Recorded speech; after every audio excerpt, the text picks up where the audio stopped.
This is Dolynny TV. Ladies and gentlemen, good evening and welcome aboard as we get set for the Oilers, the Seattle Kraken, the rematch after everything fell wheels off the bus last time out here on Dolynny TV between the Oilers and Kraken. What was looking like a comfortable 2-0 lead for the Edmonton Oilers turned around into a very dramatic loss, and one that left us with some questions. We went out on the road, obviously faced the New York Islanders before hitting the road, and things really kind of turned around for the Oilers over the span of a 4-game road trip to California and Nevada. 3 wins, 1 loss, and a whole lot of good goaltending from Jack Campbell. And now suddenly we get Evander Kane back into the lineup tonight, and we get ourselves rolling towards what should be an absolute fantastic game tonight against the Seattle Kraken. The question is, does anything else happen during the game? I mean, I feel like I'm roping you guys along at this point because the Oilers continue to do the lamest of any possibility. I mean,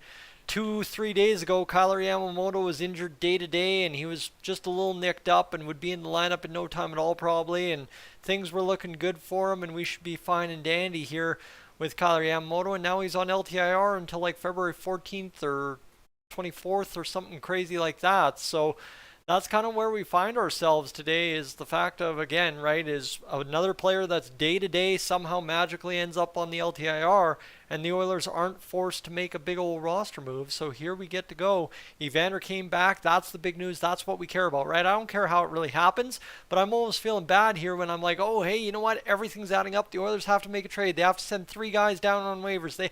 They have to do something, and then they just shelf Kyler Yamamoto and continue on business as usual.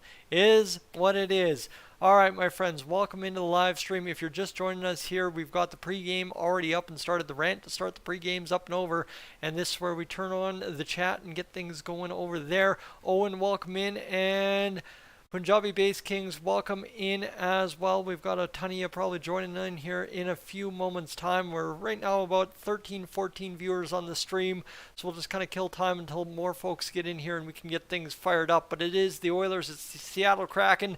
We got the pregame amble out of the way, so now we know what we need to do, and that starts with a thing that rhymes with amble in Jack Campbell, who will be starting for the Oilers tonight. 12-7-1 on the season and a 343 goals against average, so he continues to lower that number, now sitting solidly at 343 and suddenly just about 0.45 away from posting a respectable enough goals against average to win games in Edmonton.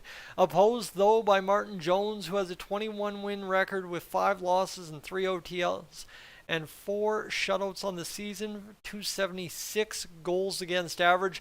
The disparity between these teams, though, in the points division is absolutely unreal. Connor McDavid has 83 points, while Matty Beniers has 36. Connor McDavid has 37 goals to Jared McCann's 22, and Connor McDavid has 46 assists, to team-leading 25 assists for Jordan Eberle, the ex-Oiler, who we always love watching when he comes back to Edmonton, who leads the Seattle Kraken in the assist department. Right now in the goals for and goals against department, both of those are owned in this matchup head-to-head by the Seattle Kraken at a 376 goals per game this season for the Kraken, 307 goals against average. And of course for the Oilers, they're clipping along 3.64. They've started picking up the goal scoring as of late, but still allowing 3.29. But it was only a few days ago, it feels like I was saying, man, if we can lower that below 3.3, we're going to really start rolling. And suddenly, just like that, we have. So that is the fun, exciting part here for the Oilers. We are looking to get things going. And oh boy, Kevin Weeks just tweeted this, and we are on Pooley RV Watch tonight this evening because he is a healthy scratch. But according to Kevin Weeks, Kevin Weeks, maybe, I don't think this is legit. Nope, that's a fake. That's a fake one, but I do have actual news. Sorry, somebody just sent me a fake one and I looked like it.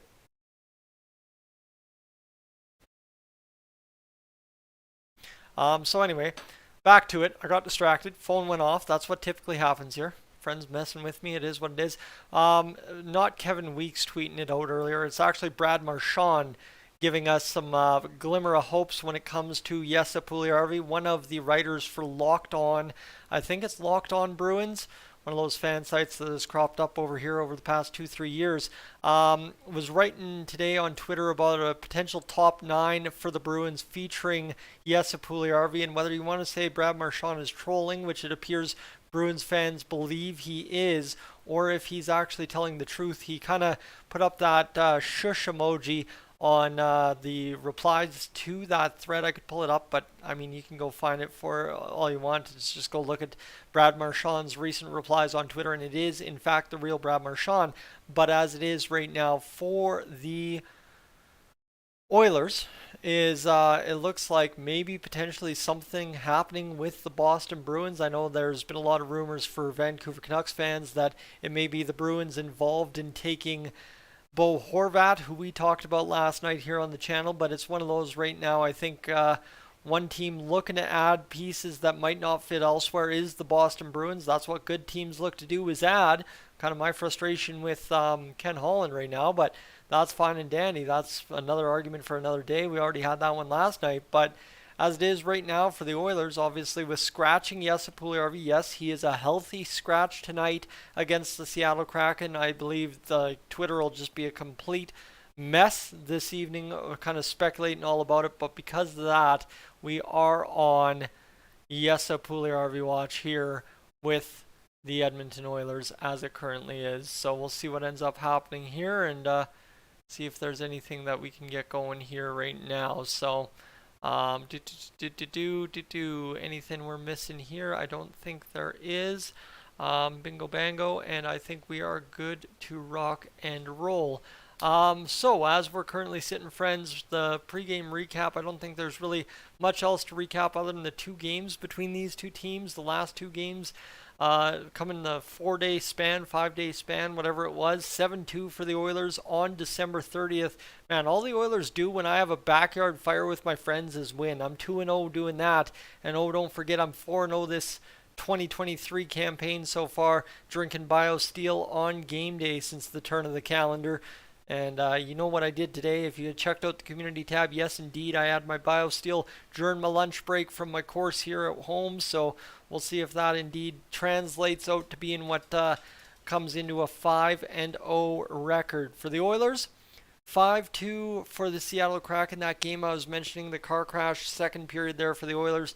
5-2, the Kraken ended up winning that one in a game that, I mean, they had a dashing of about a few minutes of the, I want to say third period, and then it's like, no, I'm going to go to bed now because this just ain't worth it.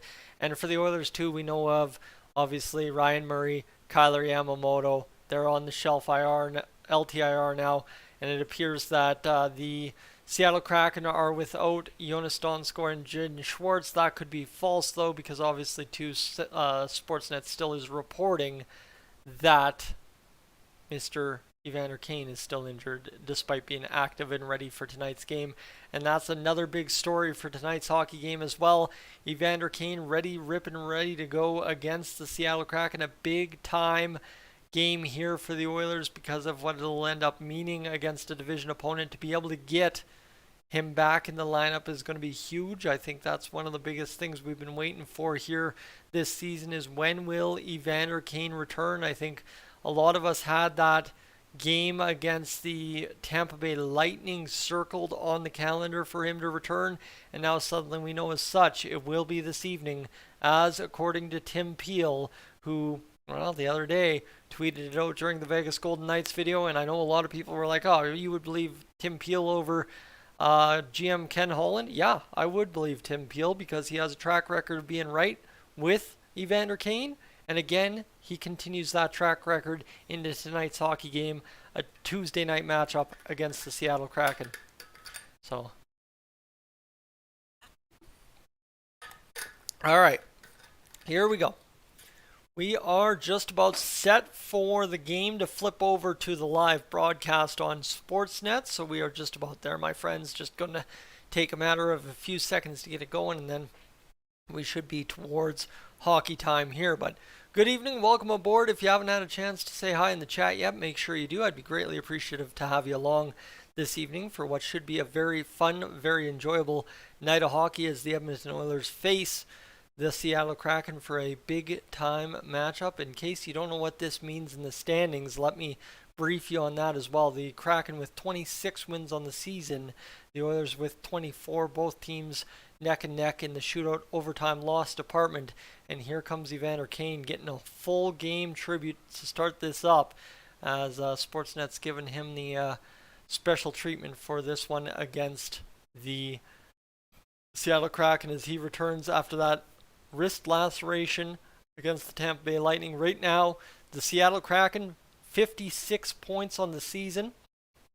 They are 2 points behind the division leader, Vegas Golden Knights. The Oilers, with 51 points on the season with 45 games played, could move within 3 points of the Seattle Kraken and within 5 points of the Vegas Golden Knights for first place in the division right here, right now. Obviously carry on a 4-game win streak, go to 4-1-1 in your last 5, and yeah, I'm sure you can probably do big things. The Flames play tomorrow against the Colorado Avalanche. That's going to be a huge game because the Colorado Avalanche would then get within 2 points of the Calgary Flames for the final wildcard spot should they win. But here's the thing, we've got a whole bunch we have to get to tonight before we can start worrying about what the Calgary Flames are going to do tomorrow against the Colorado Avalanche. All right, Rick, the game starts at 7 o'clock. I want to now mention some more folks joining in the chat. Stony Soprano, Yukon, welcome in, my friend. Of course, that is the big mention tonight. Let's Go Oilers and Kane are back in the lineup this evening to get us going. That's obviously what Gene Principe is mentioning right now. And Owen, you haven't been excited for a game in a long while like this one. Well, I'm not going to temper too much expectations on what the game's going to do. I am just excited to see Evander Kane back in the lineup, and I want to see him go out there and just have a good game, don't hurt the wrist, and hopefully get things going. I wanted to shout out, definitely check out the Oilers Fanatics post-game review live from Rogers Place this evening. He will be down there taking this one in the section 106, 105, 105, I think. So if you see Patrick around the building in Rogers Place, definitely say hi. Tell him Dolynny TV sends his best and wishes he could be there. But hey, you know what? The limitations on a weeknight is what it is.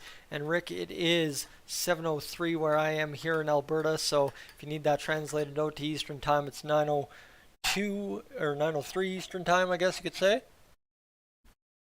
But we're also wearing the alternate jerseys tonight, the navies, and we should be definitely in for a good hockey game this evening, friends, as we get set for the Oilers versus the Seattle Kraken.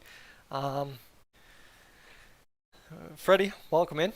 We are Stu. That's who I was missing. I'm looking through the comments here. Stu, I missed your comment as well. Let's Go Oilers as well. I mean, just not as quite bold capitals as Stoney's, but that's where we're sitting tonight. I think the passion for the Oilers has returned here over the past 3 games. 3 games ago, if I would have posted that video about questioning Ken Holland's job, we would have had the most receptive crowd possible on the internet here on Dolynny TV. 3-game winning streak, that all changes because we're feeling good about ourselves again and we're ready to take on the NHL until we lose our next game. So hey, I'm good with it. Ride the wave and get emotional about it all you want because tonight's going to be special. Getting Evander Kane back in the lineup, it's going to be a fun one. And hopefully the Oilers decide to show up and make it happen because, you know, the Oilers without Evander Kane in the lineup, they were guilty there at times and not showing up on time. So hopefully starting the game on time with Evander Kane in the lineup will be a key to success tonight. And that is not Kaner. Freddie is going for the Kraken. Okay. I did not realize there was an extra K in all of that mess around there, letters that he had thrown together. But that's fine and dandy. We are just about ready to get things rolling here, friends. We should have the anthems coming to us shortly, and then we should be good to go for this one. I'm actually really excited to see what happens here on this live stream tonight, simply because this will be the first Dolynny TV live stream since we together hit that 10,000 subscriber milestone here on the channel. So now we get to see what happens, what the impacts of that is on a live stream on a Tuesday night, a regional broadcast. Things are lining up. It should be a good one. And Now soon do you think Kane is going to make it back to the first or second line? Owen, I think Kane will be back up there just very quickly at some point tonight. We're going 11-7, so don't read into how the lines start. Read into how the lines finish. Usually with the 11-7 is how I would put it.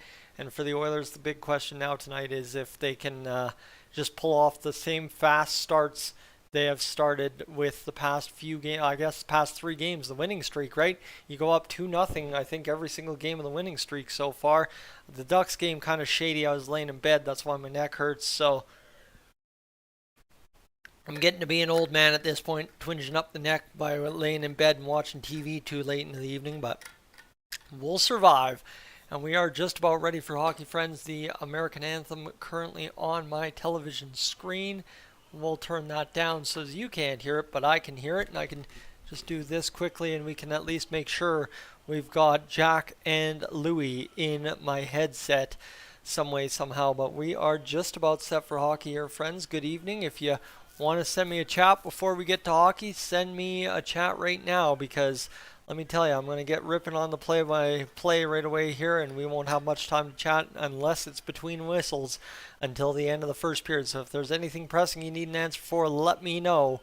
But it's Dave Hackstall and the Seattle Kraken, who are surprisingly in second place in the Pacific Division, looking to make the most of this game against the Edmonton Oilers here tonight. But the Oilers obviously looking to make the most of the game as well, trying to get within striking distance of first place in the Pacific Division. I did say it a couple days ago, the Oilers are the biggest threat in the division of first place against the Vegas Golden Knights, and a win tonight continues to prove that as we continue along towards our quest to regain form here this season. Freddie, I don't know about that one. I don't know if the Kraken are quite a cup team yet, but at least if they get to the playoffs, that'll be an exciting moment, for Seattle, but also an exciting moment for the NHL to see the newest franchise make its way to the playoffs in the second year of history. So we'll see what ends up happening. But obviously tonight the Oilers need the victory, and that's what I need here on the channel as well as we get things ready to go. All right. Here we go. Vinny Desharnais out there on the bench. Obviously, he's earned the opportunity to stay in the NHL. Markus Niemelainen sent down to Bakersfield yesterday, and now a chance for Vinny Desharnais to continue getting NHL minutes tonight against a better team in the Seattle Kraken. Obviously, 2 tough games against back-to-back opponents in the Vegas Golden Knights and Seattle Kraken. He impressed against Vegas, so why not give it to him against the Seattle Kraken? All right, Rogers Place, friends. We are just about set for hockey. I've said it a million times over, but I'm serious this time. I'm going to close up the water bottle for good, stop using it as a crutch to be able to delay my discussions, and here we go. In net for the Seattle Kraken this evening, Martin Jones, the starting goaltender, 21-5-3 record, 276 goals against average. Somehow, some way, rocking a dusty .895 save percentage, which is held up heavily by 3 shutouts. Jack Campbell, 12-8-1 record, 343 goals against average, all the way up to an .883 save percentage on the season suddenly, and tracking in the right direction, winning his last 3 starts, and we should be getting going. Let's get this going. Evander Kane also back on the line. First game since November 8th, 31 games, and he is out there with Connor McDavid. So right away, Evander Kane on the top line or fourth line or whatever the heck you want to call this, with Warren Foegele flanking the right wing. Barry fires a shot on net, misses wide of the net, back to the blue line, and the Oilers are able to chuck it around the zone and get it going. And of course now I got to sneeze. And that just makes sense, right? That's just the way these live streams go. But as it is, the Oilers have the puck in behind their own zone. They'll settle it down a moment and allow Jack Campbell a second to get things going here, as we are going to get this going behind the net. And now Brett Kulak will carry on out from behind his own net and work it on ahead. He'll fire the puck down around the boards into the offensive zone near side corner, battled there by the Kraken, who see the Oilers peel off, and the Kraken will set up some line changes and get things going, looking for a rush out of the zone, but niftily cut off by Matthias Janmark. Fires the shot, denied there, Costin on the puck immediately for the Oilers. They're trying to get things going here as it'll go back along the boards and it'll be worked off of a Seattle Kraken skate. That Jordan Eberle all the way down for an icing call in the Oilers zone. So we'll have a face-off upcoming for the Kraken in their defensive zone. But here's Evander Kane looking for a tip in front, trying to finesse a puck into the back of the net on a wide point shot and moving his feet. Looks good out there, according to that highlight at least. We'll see what happens as this game continues along for Mr. Evander Kane. Connor McDavid wins the face-off. Cody Ceci the face-off play, and now down to Leon Draisaitl with who's out there? Zach Hyman. So Zach Hyman will dump it around behind the net to Connor McDavid. So the Oilers going nuclear for another game simply because the 11-7 allows you to do that. Here's Connor McDavid spinning off a check, going wide to Leon Draisaitl on the far side boards. He'll walk around the point and get it all the way back down to Connor McDavid, who flubs it in front to both Ceci and Hyman. But Ceci takes down a man in front. It will be a tripping call. And the Oilers will immediately go to the penalty kill after buzzing around the Kraken zone for a couple of minutes here to begin this hockey game. One of those tough penalties to take, but of course, Cody Ceci gets his stick tied up in Burakovsky's skates, takes him down, and it is what it is, friends. We'll go to the PK and try and battle this one here. Cody Ceci, 2 minutes for tripping, $1.35 into the hockey game. 2-minute power play for the Kraken. Of course, we don't have to worry too much. The Oilers, a very good shorthanded team so far this year. Not necessarily on the penalty kill, but shorthanded goals have been a big plus for this hockey team. And they'll look for another one here probably if they can get the jump on the Kraken early. They're going to pass it down in the slot though. And I believe the Kraken scored a couple key power play goals in that 5-2 victory if I don't remember right. So look to keep them off the board here and potentially change the course of action here this evening at Rogers Place. Brett Kulak along the boards trying to battle for the puck. He can't seem to come up with it. The Oilers still trying to come up with this puck along the boards. They lose the board battle. It's fired around behind the net, near side boards now, and battled back to the blue line. Skips the stick of the defender. Dunn recovers, and he's in the neutral zone. D across the rink and all the way down into the far side corner. 9 for 9 are the Oilers in their last 3 games. Perfect on the penalty kill. Here's the first shot, fired wide. Rebound saved by Jack Campbell and cleared out by the Edmonton Oilers defense. All the way down to Martin Jones, who will leave it there. There looks to be a glitch on the boards this evening on the, whatchamacallit. Oh yeah, there's actually a little, some kind of piece of the Play Alberta ad missing right there. But here come the Kraken anyway. I can get distracted all I want. They're on the power play for the next 49 seconds anyway. This one back to the blue line. They're going to whip it around the zone. Far side dot, near side shot from the top of the circles. And it's swung down, batted down there by the Kraken defense, and they will work it. Looking to try and come up with this puck along the far side boards now. They're working again to the middle. Eberle back to the boards, freed up, and then it takes a carom off a skate and comes back to the near side, tipped in front, and that will be a goal for Matty Beniers. Yep, you knew it was coming. You knew it was coming. It just is what it is, but hey, we'll battle through. And is Daniel Sprong who got the goal in front, or who tipped that? I thought it was Matty Beniers in front, but look at this one shot across. I don't know who this takes a carom off of. Oh, it is?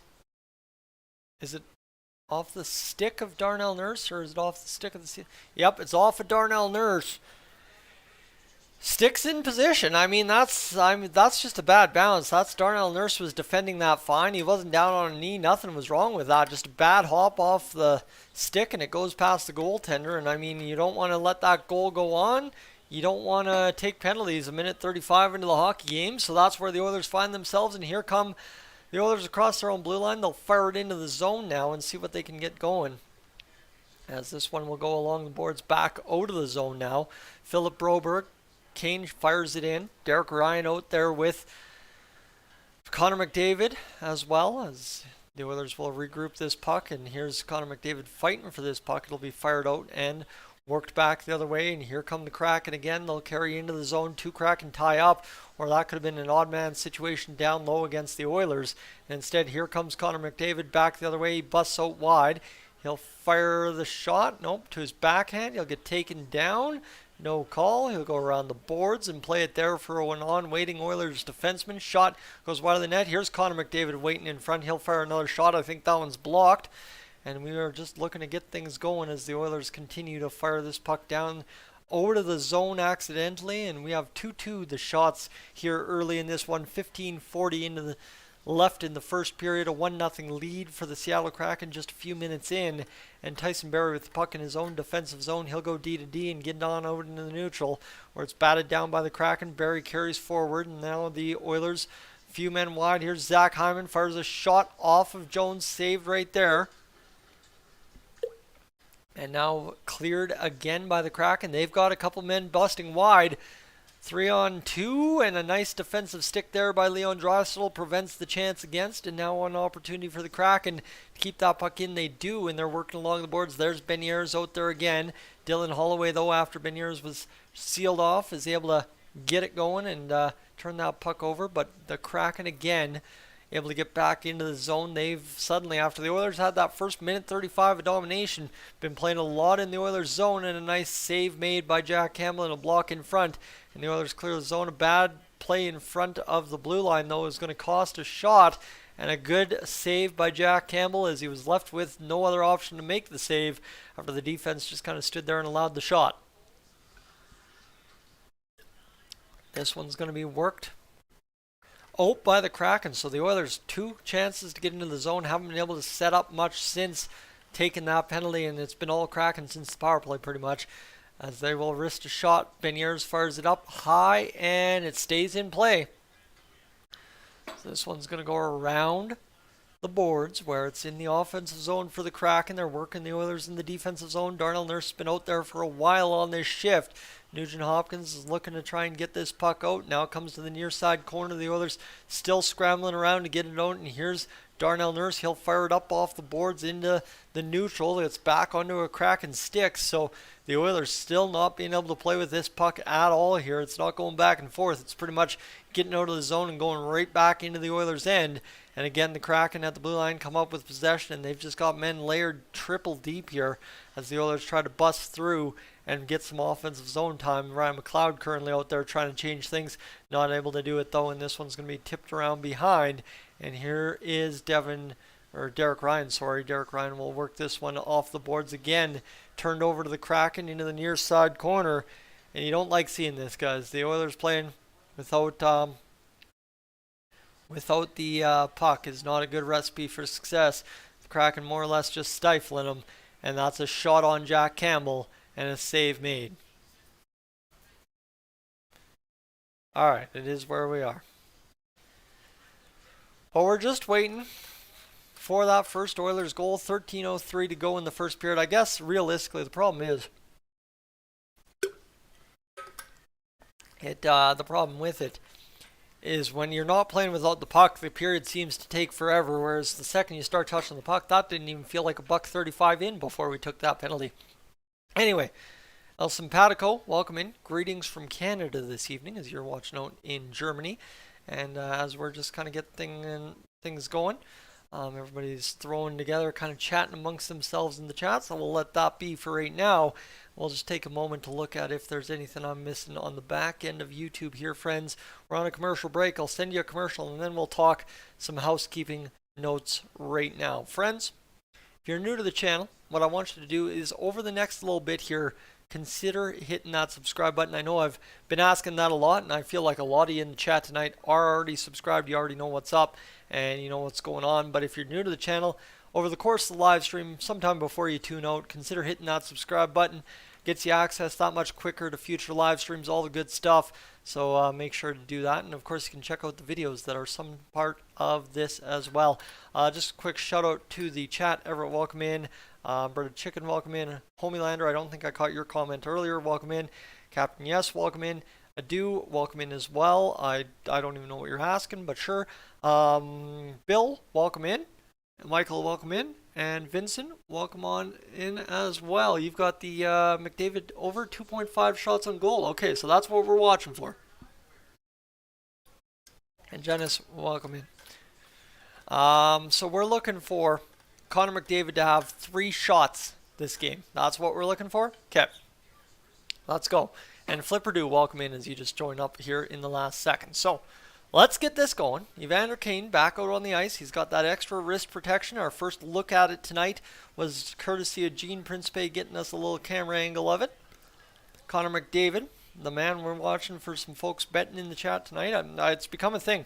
You tell me about your bet, I'm going to cash it for you, I tell you. But it looks like the Oilers have taken another penalty, another face-off infraction, a high stick, and is where we are.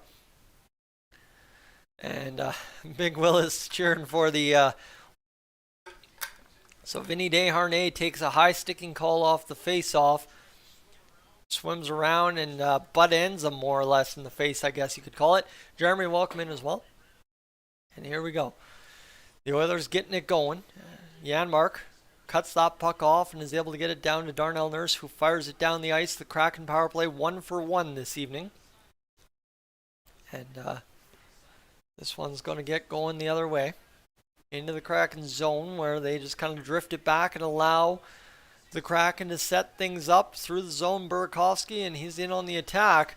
He's going to fire this one around the boards, and that cut off there by Jordan Eberle on the far side. It'll go back to the point now, looking for an option. Schultz has got Burakovsky on the far side. He'll work back.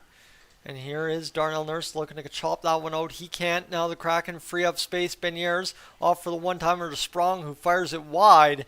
And this one will be around and back behind the Kraken blue line, where they will have to reset the power play with $1:10 to go here in this first period power play. 12:06 to go in the first period total, as the Kraken and Oilers engaged in a 1-0 Seattle Kraken lead here early on in this hockey game. Only about 8 minutes gone. Feels like it's been much longer, but no, it's only 8 minutes gone. So this one's going to go around now. A chance for, I believe, Vince Dunn to carry this one ahead for the Kraken. He's got a point in like 7 straight games or something last I heard, unless he lost last night. But now a chance around the boards for the Kraken to set this power play up in the Oilers zone. They will. Jared McCann fires it back to the blue line. Dunn works it across to the open man. Shot comes in, drifts wide of the net though. 27 seconds to go. Another quick pass there, and the Kraken have the Oilers chasing around the zone. The Oilers also looking to jumpstart the offense though here. You saw there on that sequence, if you looked at it hard enough, you saw that Kane and McLeod were shaking around the zone looking to chomp a loose puck the other way. Bill, I believe the graphic said high sticking. I know it did look like elbowing. I mean, I'm just going off of what the graphic said, because when I'm talking I can't hear the stream as well as you guys back at home can. So apologize if it was elbowing. That's my bad, but the Oilers look like they're going to get out of it no matter whether it was high sticking or elbowing. Scot-free with 3 seconds left to go on the penalty kill. They have killed it off, so they're 1 for 2 tonight on the penalty kill. But an offside play there, as a man jumping across the blue line for the Kraken throw them offside.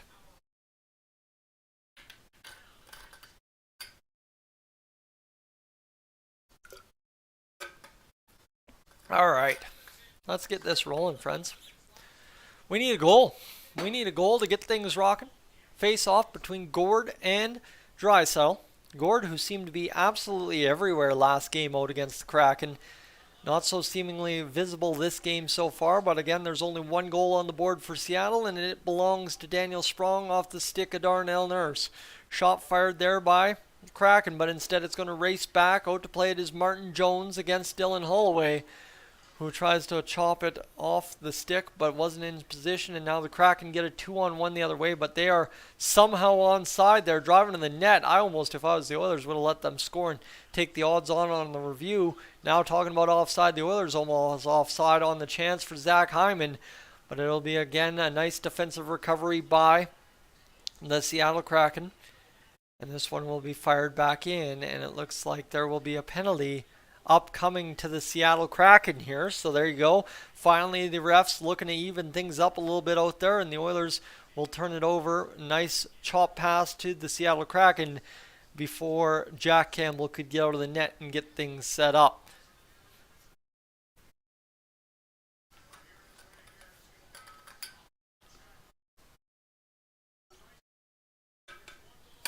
All right, Raymond's a little frustrated with Seattle Kraken. Well, hopefully the Oilers can do something about that tonight. And we'll see what happens.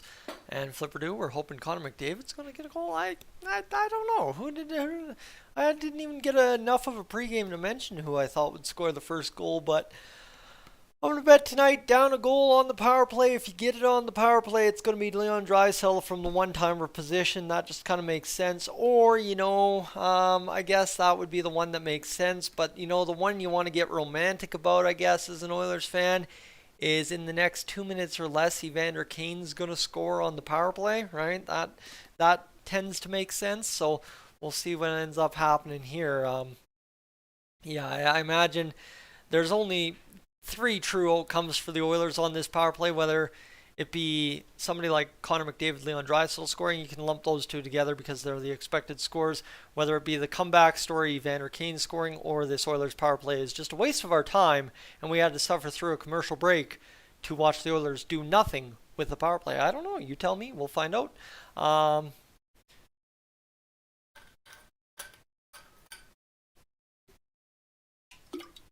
Well, Bill, it was only, a 4-game road trip, so I'm hoping it wasn't long enough to lose the first one at home.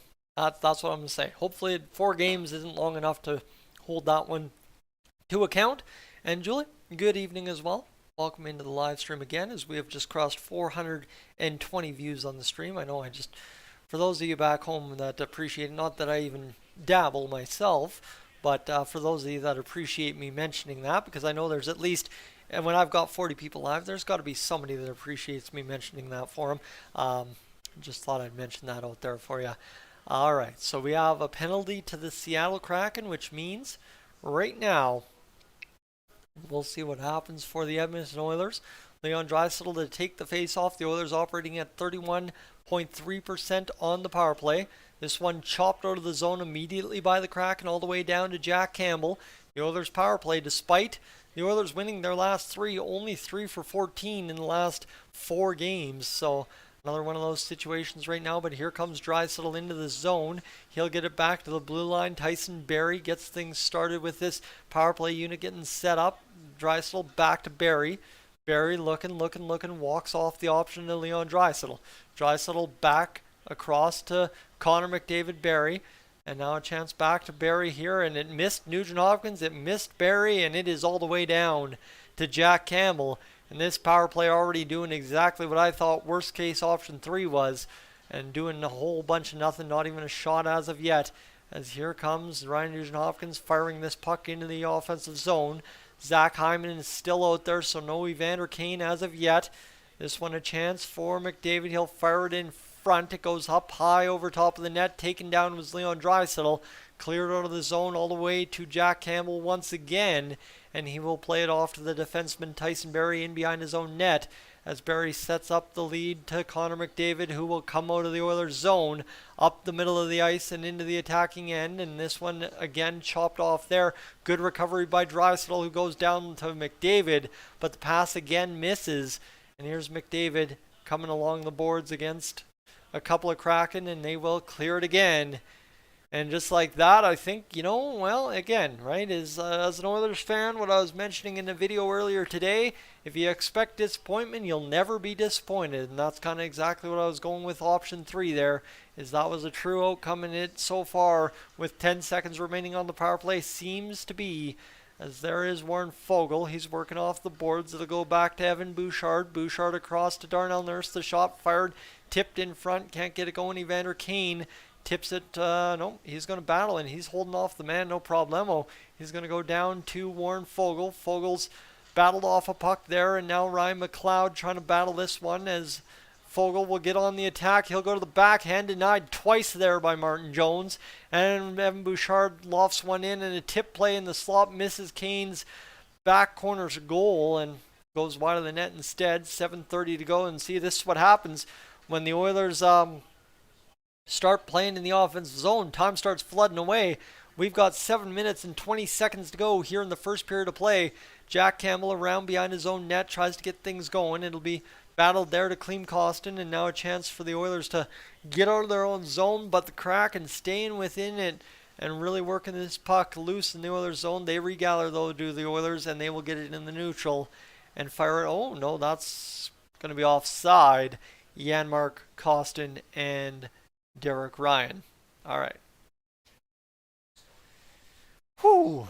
Here's what it is.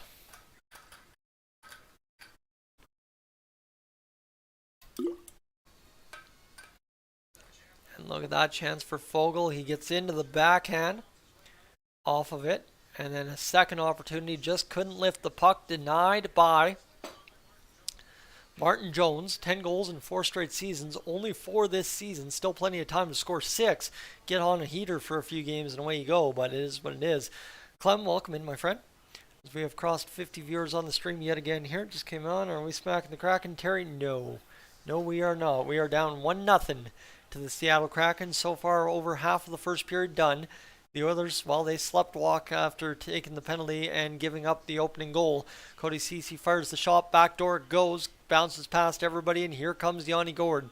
Gourde's got the puck, and here we go. This one's going to go off around, and Gourde's going to fire it to a defenseman, and there's the shot blocked there. And this one's going to go back to the boards, and nice play by Cody Ceci to pick it up and fire it on down to, well, that was sketchy. Fire it down to Martin Jones.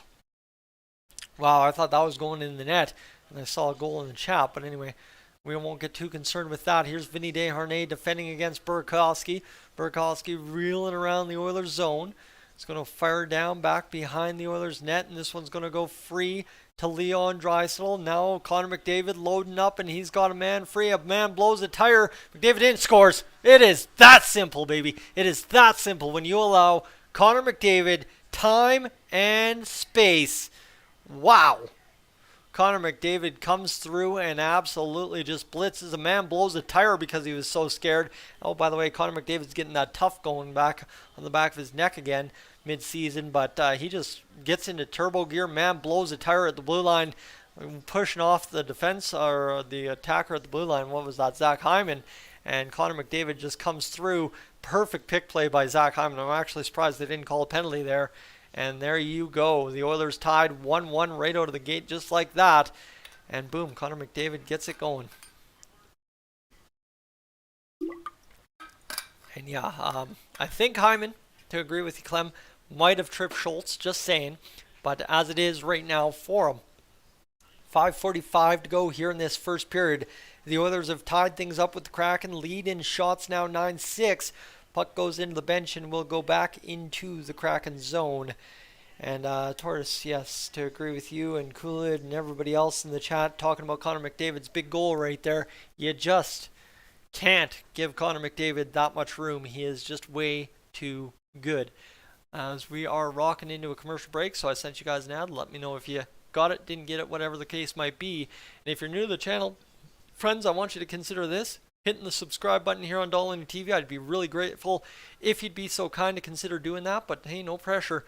We're gaining subscribers left, right, and center without really having to push too hard on it. It's about a minute-long thing in every video, and somehow, some way, we're up over 10,200. And where are we at right now? Sorry, that is the last number. We are at 10,205 here on the channel. Well, my friends, to refresh this and give you a better idea of where we're sitting, we're now at 10,213, which, oh, by the way, just to give you an idea of what's going on here, is 2336 above where we started this morning at 1 a.m. So we're crushing along here on the channel today, and I'd really like to thank everybody for their support over this past week. It has been absolutely phenomenal. I don't know how to say it any better way, and I think it's absolutely spot on that Patrick had put that kind of tribute video for me hitting 10,000 subscribers together and putting that clip of Leon Draisaitl saying the infamous line from last season in there as well to be a part of that. So I guess just to echo that, thank you so much for being a part of everything here, and it is what it is. And Raymond, you're stuck up there in camp. Hey, you know what? We have plenty of folks here that thankfully, hey, thanks to having a phone and some access to some internet and being able to watch Dolynny TV, able to stay in tune with the hockey game. And hey, somebody like you, Raymond, choosing to watch me, listen to me, call the game for you, you're making a dream come true tonight. All of you, all 60 of you in here currently with me. Every single time I get a chance to rip the play-by-play for an Oilers game on YouTube, I'm getting a chance to live out the dream that I went to college for and believed I'd be able to do one day. So that's where we're sitting right now. Let's get this going, as we've got a face-off to the left of Martin Jones. Camera angles, all kinds of wonky at Rogers Place for right now. They're fixing it, though. Evander Kane fired a shot towards the net, but it is deflected away. And the Seattle Kraken able to start across the zone and in on net and shot. Saved by Jack Campbell. That's where we are at. And, well, you know what? Connor McDavid is 38th goal of the season, so I think it's a foregone conclusion that Connor will indeed score 60 at least this season. I don't think he scores any less than 60, but scoring 70, again, the toughest question of the season for Connor McDavid. All right. Let's see what happens here. As Ryan McLeod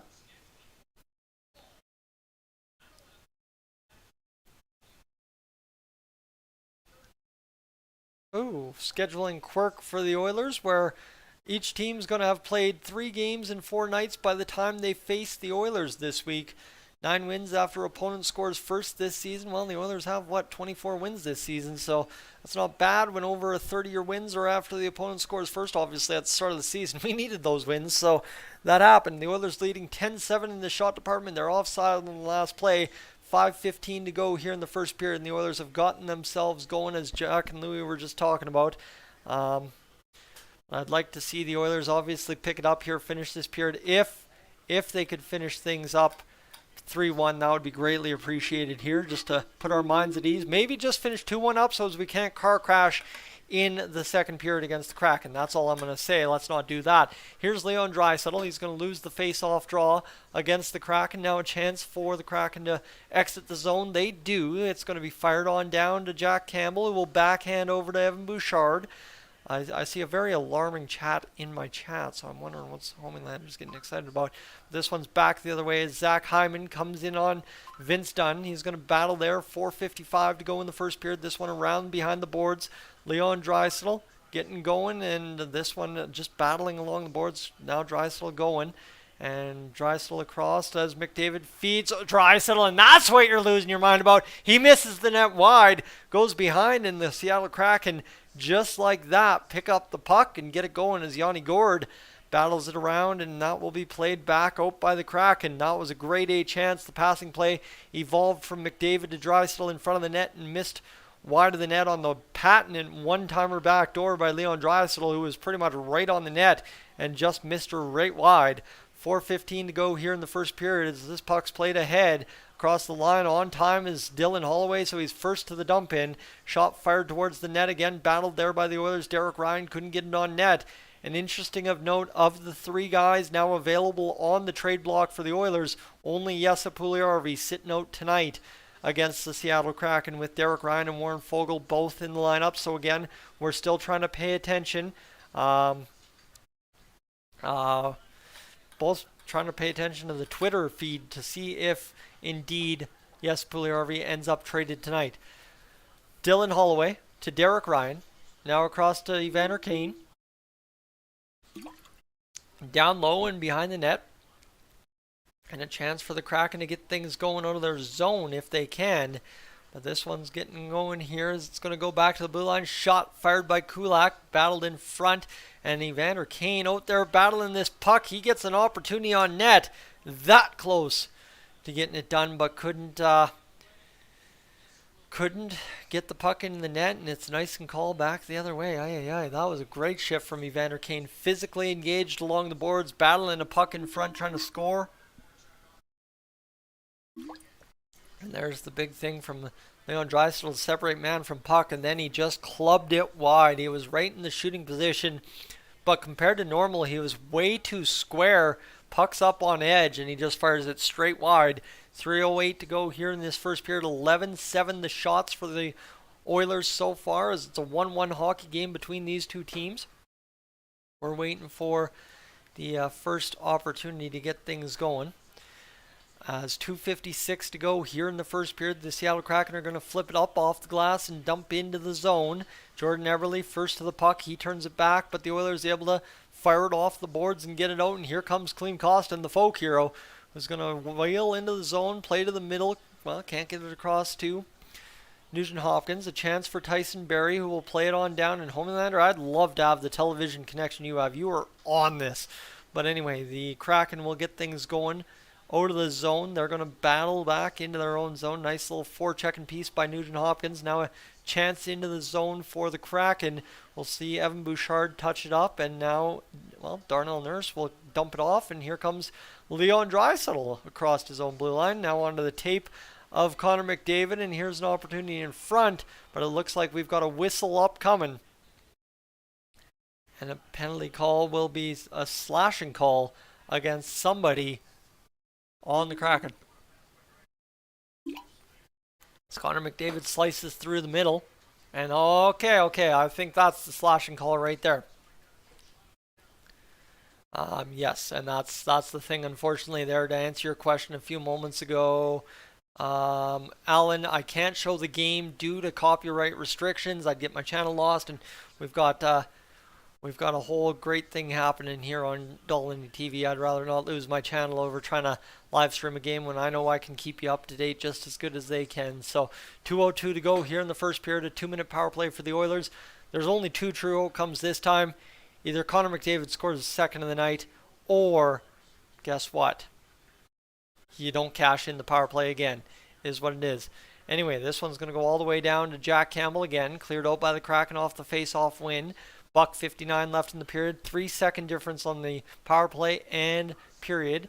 This one's rimmed around the boards, and Leon Draisaitl will have to try and chase it down. Connor McDavid trying to keep it in as well at the high point, and it's tipped out just perfectly on time by the Seattle Kraken, who get it all the way back into the Oilers' end, and now loading up Connor McDavid in on the attack. McDavid dangling to the front, gets a shot on net.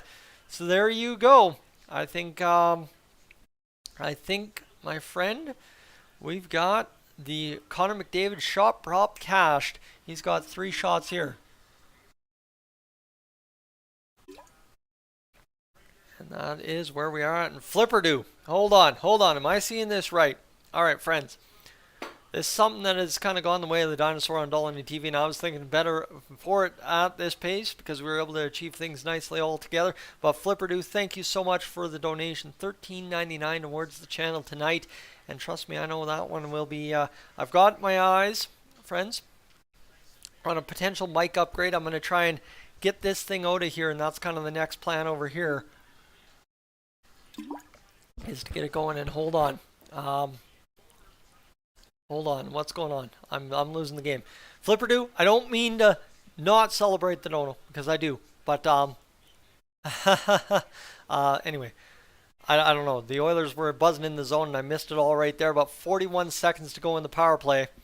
And thank you so much, Flipperdo. That's really the best I can do right now, as this puck is just not dying on this power play. 33 seconds to go. Nothing of substance happening here in the last 20 seconds for the Oilers. Kraken continue to kill the clock. And this one's down all the way to Evan Bouchard, who's got the young kids on the ice here with Leon what is this? Warren Foegele on a breakaway, denied. All he had to do is drag to the forehand, but instead he goes trying to tuck it far side on Martin Jones. Couldn't do it.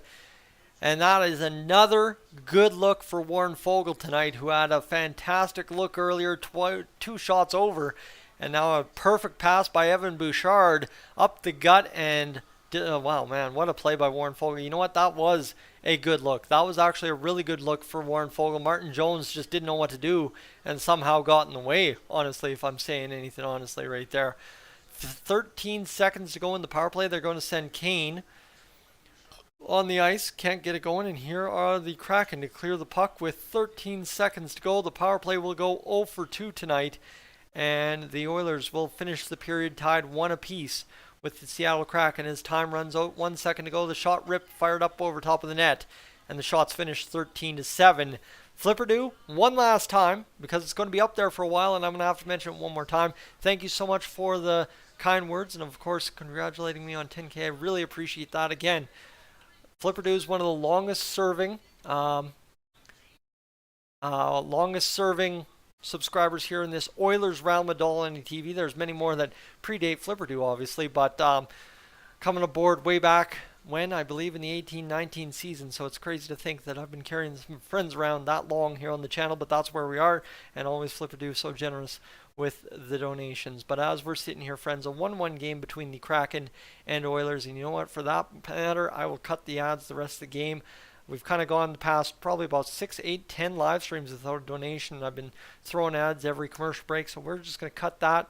No more ads tonight, thanks to Flipper do, and we will call it the rest of the way home nice and ad-free. Unless you're just tuning into the stream after tuning out, you'll still see an ad. That's just the way YouTube works. My apologies. All right.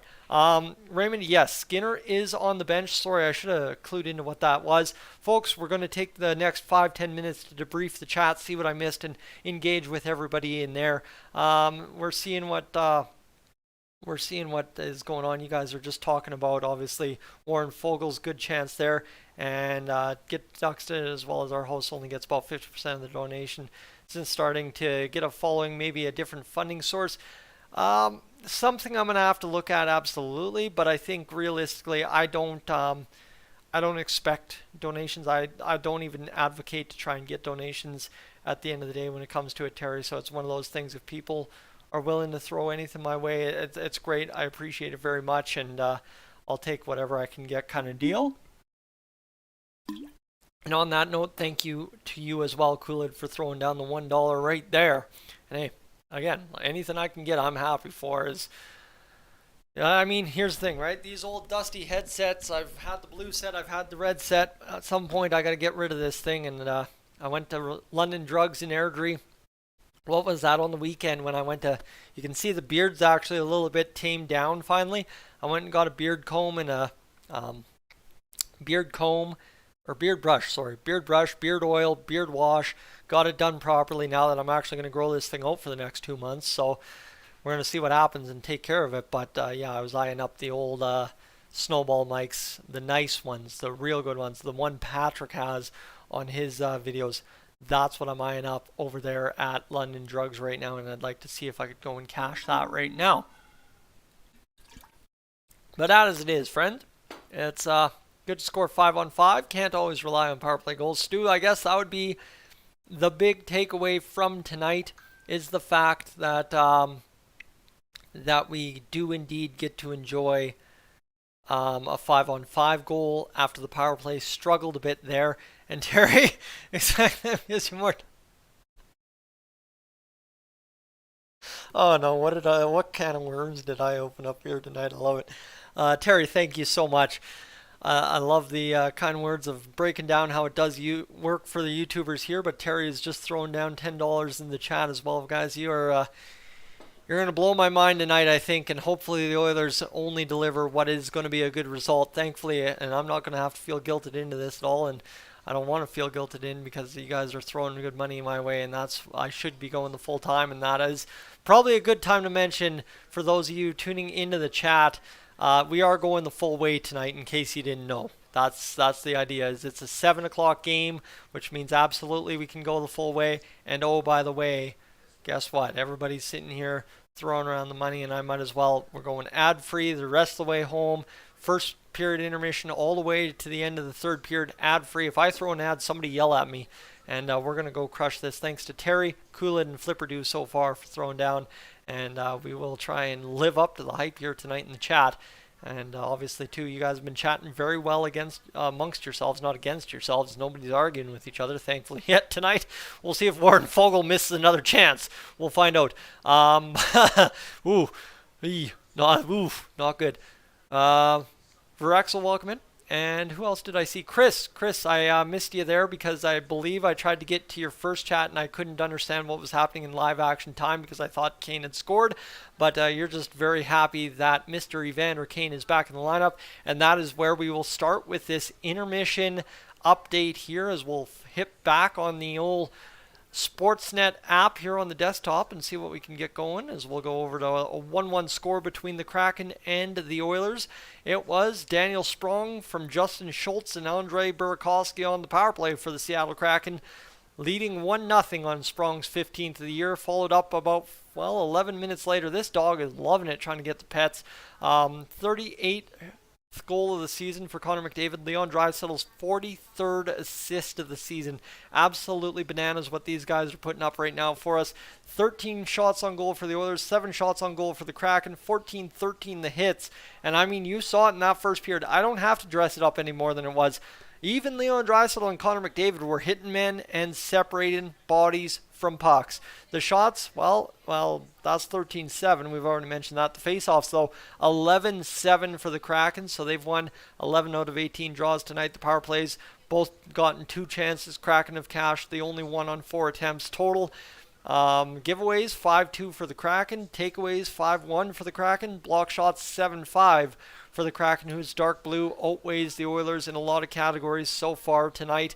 But the Oilers tied 1-1 and looking for a better second period. Obviously, 2 for Jack Campbell, rocking an .857 save percentage. Get him 10 or 15 shots here before giving up the next goal, and suddenly you're looking at a .906, .907 save percentage on 22 shots. 2. Recap Evander Kane, who had 3 shots and was tied for the lead with the Oilers in that first period. Well, you know what? He's got 3 shots, looking good so far. 5 minutes, 55 seconds time on ice. And when you compare time on ice leaders, well, obviously with the power plays involved, Leon Draisaitl, Connor McDavid up in the 7s. Ryan Nugent-Hopkins, Darnell Nurse up in the 7s as well as expected. Nobody's really suffering. Vinny Desharnais had a minute 17, so I guess you could say he's suffering out there. Give that, though, 4 minutes of power play time, 2 minutes of a penalty or thereabout for Desharnais, taking the minor for elbowing early on in the period there. That would result definitely in kind of limited ice time for Vinny Desharnais, who I think he took that penalty almost his first shift of the game. So kind of a tough go for our young rook defenseman at 26 years old, but he'll figure it out. Dylan Holloway only 2 minutes and 42 seconds, so almost probably good that they're sitting Jesper, because I don't know where he would have played in any of those minutes there in the first period, the way they were distributed. And of course, to Warren Foegele, somehow 4 minutes and 3 seconds. And how many shots there for Warren Foegele, by the way? How many did he miss? How many? 3 shots. And Warren Foegele on 3 stellar looks does not have a goal as of yet. Yes. Chris is absolutely ecstatic about Mr. Evander Kane returning so soon. Yes, that is the big news today in case you're just tuning in and you have missed it. Evander Kane back in the Oilers lineup, 3 shots. And oh, by the way, Rick and company there talking about the sports betting, which is something that happens so often here on the channel nowadays in the chat. It has become a very included thing within the chat, is the fact that we have cashed that Connor McDavid 2.5 shot prop that was going on. So again, another night where the first bet of the night put into the chat slams down 100%. And we are on like a 5 or 6 bet streak here on Dolynny TV over the past week.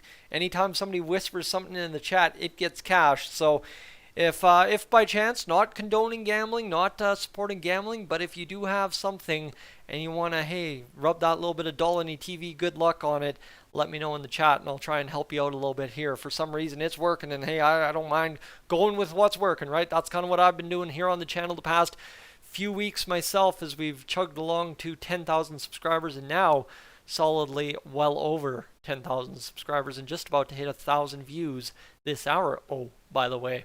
All right, as the channel again too is dying off a little bit here other than the live stream, because it is the Oilers game. Everybody's watching the game, which is good to see. And we're just kind of seeing everything else accumulate some views as well, and things are coming along nicely this evening here on the channel. All right, thank you again for being aboard. If I haven't said that enough, I really do appreciate you being aboard. And I as much as I said I won't do the commercials, the ads on the channel, I will say this: if you're new to the channel and you're just tuning in for the first live stream ever on Dolynny TV, I hope you've enjoyed what you've gotten so far. I hope the Oilers deliver a much better result, and if you'd be so kind, stick around and subscribe. I don't always have the best takes. I don't always have the most correct takes, and I'm always looking for the Oilers to do way more than they ever do, because at the end of the day, you can't get anywhere on YouTube if the team you follow just does ho-hum nothing. So if I'm always hoping the Oilers do some big things, well, the Oilers need to do big things for me to achieve the goals I have set out in life here before I get too old and can't sit in the chair no more. So, all right, That's where we're sitting. John Shannon on the panel this evening for the Oilers. Remember when he was around every day? My goodness, long time no see, John Shannon.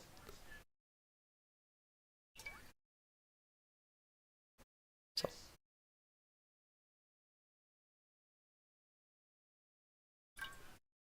Alright, what else do we got? Anything else we can make mention of here before? I think we'll just get back to the chat, as I think we're just rocking and rolling along.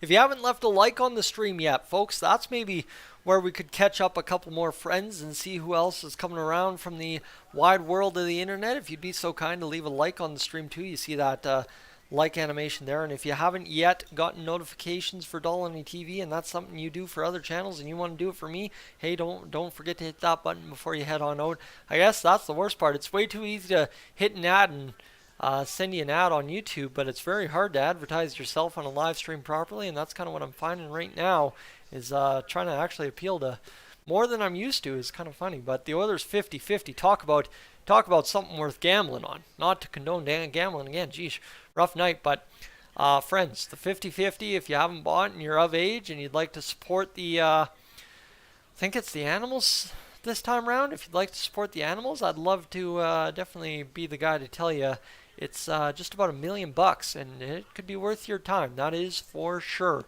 Just going to casually check this because I think, man, it is getting faster and faster every single game. We're already at 54.1 hours on the stream. So, not to tell you, but to tell you, friends, 50 hours is usually the live stream goal every live stream, and here all of a sudden we are at suddenly at 50 already. We're over 50 already. That's crazy. Numbers absolutely blowing my mind here on YouTube as of late. The support's been fantastic. Thank you so much for everything here. And now all of a sudden some some friendly fire banter in the Dolynny TV chat going on.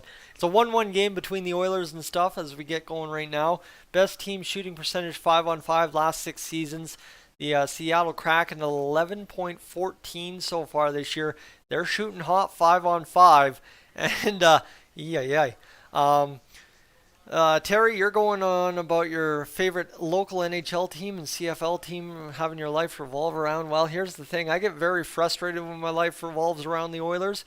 But at the same rate, too, now all of a sudden it's becoming part and parcel of just trying to make a name for myself out there in the broadcasting landscape.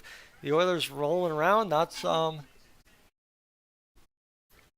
where it's going. All right. Anyway, I'm going to run upstairs, take a quick bathroom break, grab some more water since I'm almost out, and I'll be right back, friends.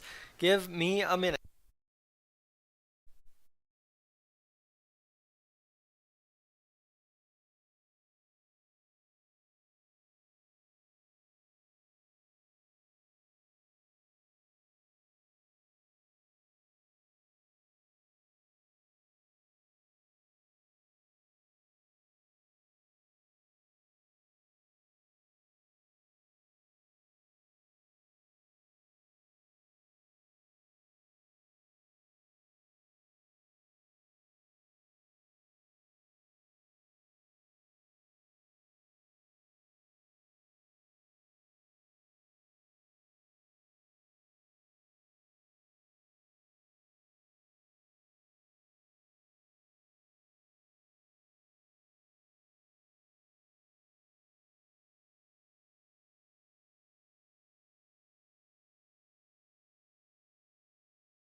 Alright, here we go. Let's get this going. If you're new to the channel, leave a like on the stream and hit that subscribe button. What am I paying this guy? Am I paying this guy? Got him on the payroll or something? Jeesh. Alright, friends, welcome to the channel. If you missed me for that 5 seconds that I was going there to grab some more water, glad to have you along today. Let me tell you, all I've done today is pretty much stare at computer screens and TV screens, so the eyeballs are a little burnt out. So if things get a little sloppy in that third period, I did tell you we're going the full way, but if things get a little bit sloppy, I'd like to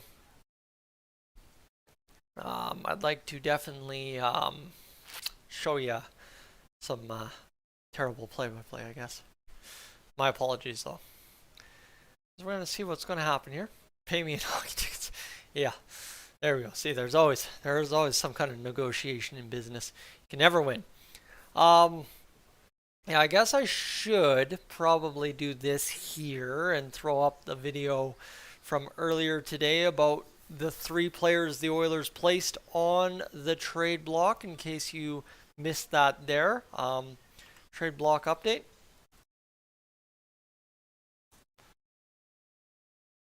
And there we go. Let's do that. We'll pin that in the chat and we should be good to go. As Owen, I'm really glad you just come on and chill out. You go to watch the game, come back for the intermission.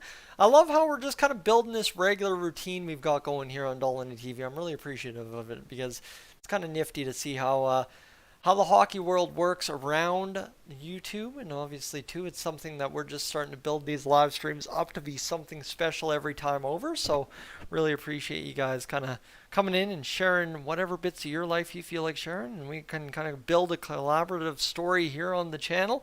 Like I said, can't do it without you, and that's where we find ourselves this evening now, just waiting for this Oilers game to get back up and underway, and hopefully a solid, productive end to a hockey game. And again, guys, this is kind of nuts. I don't know how much you know about Dolynny TV, but a good video a week ago was about 1,200 views, and now if a video doesn't get over 2,000 in the first 2 hours, it seems like it's doing bad. It's been a crazy turn of events since hitting 10K here, and I had a lot of friends say, oh, the algorithm's going to start suggesting you and stuff, and suddenly, well, I mean, I guess it's something to do with something, because we are absolutely blitzing along here on the channel of late, and absolutely going place in this live stream too. We're only in the first period intermission, and we're already up to 923 views on the stream. Mellow Green, hopefully I can be part of your solution tonight, give you the play-by-play and give you some good stuff to listen to. So far, good commentary. Well, the other 3-man YouTube commentary team is okay. You're a bit more colorful and interactive. They're more old school. Well, that's just the thing, right? I mean, doing it live on the internet with all the focus on me, you gotta be able to laugh and joke with yourself as well as joke with you, fine friends. So that's where we find ourselves. And Nicholas, just to quickly get going in with everything, is yes, Clean Costin, the folk hero, love him, and without him, I don't think the Kane absence would have been as well put off as it was by the Edmonton Oilers and the management and coaches. Here we go. Connor McDavid against Alex Wenberg in the face-off dot. McDavid wins it. We're off and underway in the second period. Tyson Barrie chasing around behind his own net. Immediate turnover after firing around the boards. Kulak beat to the puck. McDavid, though, on the flip in deep into the zone, is able to flip it out deep into the neutral zone. Here's Warren Foegele again, streaking around trying to get things going, but it's back the other way after the Kraken turn it over, fire it in on net, and it goes wide and dies right off the end boards. That one took a funny hop, but it is what it is, and the Kraken will be the ones first to the puck and coming up with it. I guess the Oilers maybe just a little frightful as the fastest skaters to the puck, maybe to take a hit from behind, whatever you might think, as Evander Kane busts up the left wing. He's got 3 shots in this one so far, obviously looking to get his first goal back and maintain that just about point per game pace this season, as he's got 13 points in side boards as the Oilers clamp it out up the boards and down the length of the ice for nice and call off the stick of Matthias Janmark. That's the one thing I will tell you about having to do the play-by-play off of TV, is it does get hard to pretty much just track the puck as well as the guys within the arena could. But Warren Foegele, you know, we're laughing about him not being able to convert. Problem is, he's had chances, and if Jesper Puljujärvi was getting these chances, we'd be all over it. So I guess for one thing, it's nice to see Mr. Warren Fogle getting involved and getting some looks, even in limited playing time so far this game. Only 4 minutes and change to begin this hockey game. A $1:30 into this second period. In off the back of the net, the Oilers are going to battle it around the boards to Cody Ceci, who goes up the far side boards and finds Matthias Janmark waiting before he turns it over. Now a 2-on-1 back the other way. It bounces right up to Matty Beniers. Chipped into the corner there by Darnell Nurse. He'll work over his man in front. Turnover right to Jordan Eberle. Up riding off the blocker stick of Jack Campbell and out of play. So there you go. That's, again, like I said, get Jack Campbell another 15 or 20 shots here. And I'll tell you about that save percentage because it's starting to look better and better every game. And Jack Campbell continues to make save after save tonight. Now with shot number 9 against him, shot number 8 saved. And we have crossed 1,000 views on the live stream again. Fantastic night to be live. 62 goals in the second period. The Oilers lead in that category. Of course, the Oilers lead in a lot of categories, but they also lead in a lot of bad categories, and that's kind of where we find ourselves. This one chipped at the Kraken blue line as Connor McDavid was carrying it in. He was turned back, and the Kraken will fire it in this time into the Oilers zone. Comes to Leon Draisaitl, who lifts it into the neutral, fired back in by the Kraken around Evan Bouchard, who goes to Philip Broberg, up the boards, turned over there briefly, battles in behind, nifty play by Bouchard, and now a turnover by Connor McDavid, and the Oilers just not managing the puck very well on this shift, costing themselves chance to clear after chance to clear. Vince Dunn's got it at the far side dot.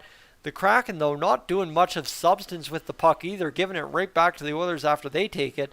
And the Oilers finally exit the zone on a tip by Zach Hyman down the length of the ice. And guess what that is? Just the same as Matthias Janmark. It is icing. And most players with 20-plus points this season. The Seattle Kraken have 13. The Boston Bruins have 10. Both teams with over 26 wins on the season. Obviously, the Bruins having the season they are, and hopefully they don't suffer the fate of the Florida Panthers in the playoffs. That would be very unfortunate from last year. 17-16 to go here in this second period of play, friends. And, oh, there's YouTube telling me now would be a good time to insert ads. No, my friend. No. You are mistaken. Connor McDavid in the face-off draw in his defensive zone. He's able to win it right there. And Mr. Leon Draisaitl will come hold with the puck. And he will go up the ice and skate through one Kraken. Two Kraken hits his skate and turns it back. First lost in 2023 was Monday against the Tampa Bay Lightning. As here comes Evan Bouchard across the blue line. He's going to drag into the zone, curl it on the backhand around behind the boards. Derek Ryan's just taking a man down. But I think stay tuned for Derek Ryan here in a moment, friends. As this one's going to go back to the blue line. Tyson Barrie tip in front. And oh my goodness, squeezes through Martin Jones and Derek Ryan tucks it. Woo! Wow. All right, game on. I didn't know what was happening there. Like Martin Jones makes the save and then suddenly that puck's sitting behind him. And Derek Ryan crashes through the crease and puts it home. Yeah, there you go. That's how you respond to be put on the trade block, is you go out there and get this. And look at that. Vinny Desharnais, who I said didn't have much time on the ice in that first period, squeezes a point shot through, maybe on a tip by Ryan McLeod possibly. And Derek Ryan pots it in behind Martin Jones. Look at Vinny Desharnais keeping it in at the blue line. Yeah, it's a tip by Ryan McLeod in front. And then Derek Ryan squeezes it backhand. And look at that. Michelle Fernandez, celebrate your $250 more rewards travel credit, because Derek Ryan has just given the Edmonton Oilers a 2-1 lead. And it'll be fired around the boards by Jack Campbell on the ensuing rim possession by the Kraken. 6th goal this season by Derek Ryan. Desharnais and Dylan Holloway credited with the assists. Dylan Holloway continuing to heat up here lately. His 5th assist of the season. Here's a shot down low. And hey, we're getting this going, as that was, I'm not minding that at all. The Oilers getting that going, and Vinny Desharnais now with his 2nd career assist. So he's back to half point per game in his career. You like to see it. 16 minutes remain in this second period. I mean, you keep blue line pucks in and you fire them on net, I'm sure things are going to happen for you. And that's what Vinny Desharnais is finding out here so far in his early NHL career. 15:47 as Ryan Nugent-Hopkins collects the puck in behind his own net. He'll fire it up the boards. Nice stretch past Evander Kane. Shot fired off, going wide off the blocker of Martin Jones. And this one will go back to the blue line of the Kraken. This fired by Adam Larsson across to the sideboards on the far wing by Andre Burakovsky, I think it's Andre. Shot fired over top of the net by Jordan Eberle. I thought that was in. Sorry, I was dummied. But that's okay, as the Oilers are going to regroup this puck. Nope, turnover there by Draisaitl. Back around the boards, Beniers behind the Oilers goal line. Now back to Adam Larsson, D to D. The shot comes, saved by Jack Campbell. We don't mind this at all as we're going around the boards, and now chance for Connor McDavid to get things going the other way. Connor McDavid will fire it in front. Nice look for Zach Hyman. Couldn't bite the goal. Back to Connor McDavid. Far side corner now to the blue line. The shot from Tyson Barrie. One-timer blocked or tipped by the goaltender Martin Jones wide. And Tyson Barrie again keeps it in down low now to Leon Draisaitl. Right out in front to Connor McDavid. Denied point blank. And Connor's going to finish this game with 10 shots if we're not careful tonight. And I haven't been jumping this much on the live stream in a long while. Woo-hoo. Light me up, baby. The Oilers up 2-1 here. Shot fired around the boards by Gord. There's the first time I noticed him here in the second period, so watch out for the car crash. Don't worry about it. Here's a chance in front for the Kraken. Nice defensive play there by Broberg and Bouchard and Hyman, and a block in front. And the Oilers battling here. Connor McDavid's been out there for $1.30 this shift. And they are just trying to get things going here as they're going to fire it around the boards. And now an opportunity for Zach Hyman to get it out of the zone and keep it out of the zone. And there's Connor McDavid battling the man to the ground, taking the hit and making the play. And now a chance for Evan Bouchard to get it over to Philip Broberg, who will fire it in on Martin Jones. And we'll have a stoppage in play.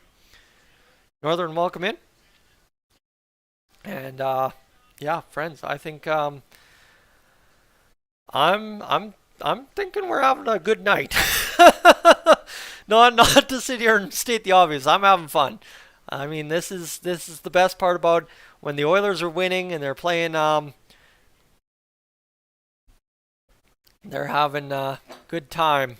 I really like what the Oilers are doing here. That's for sure. It's been a fantastic game so far, and I'd like the Oilers to keep that going because, I mean, hey, you know what? When we get to have fun, it's always fun when you get the good result at the end.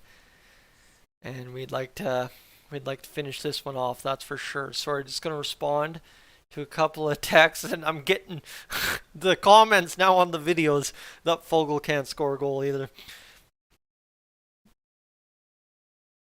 Because I'm going to have to reply to this one. Oh man, Warren Fogle cracking me up tonight. It is what it is, friends.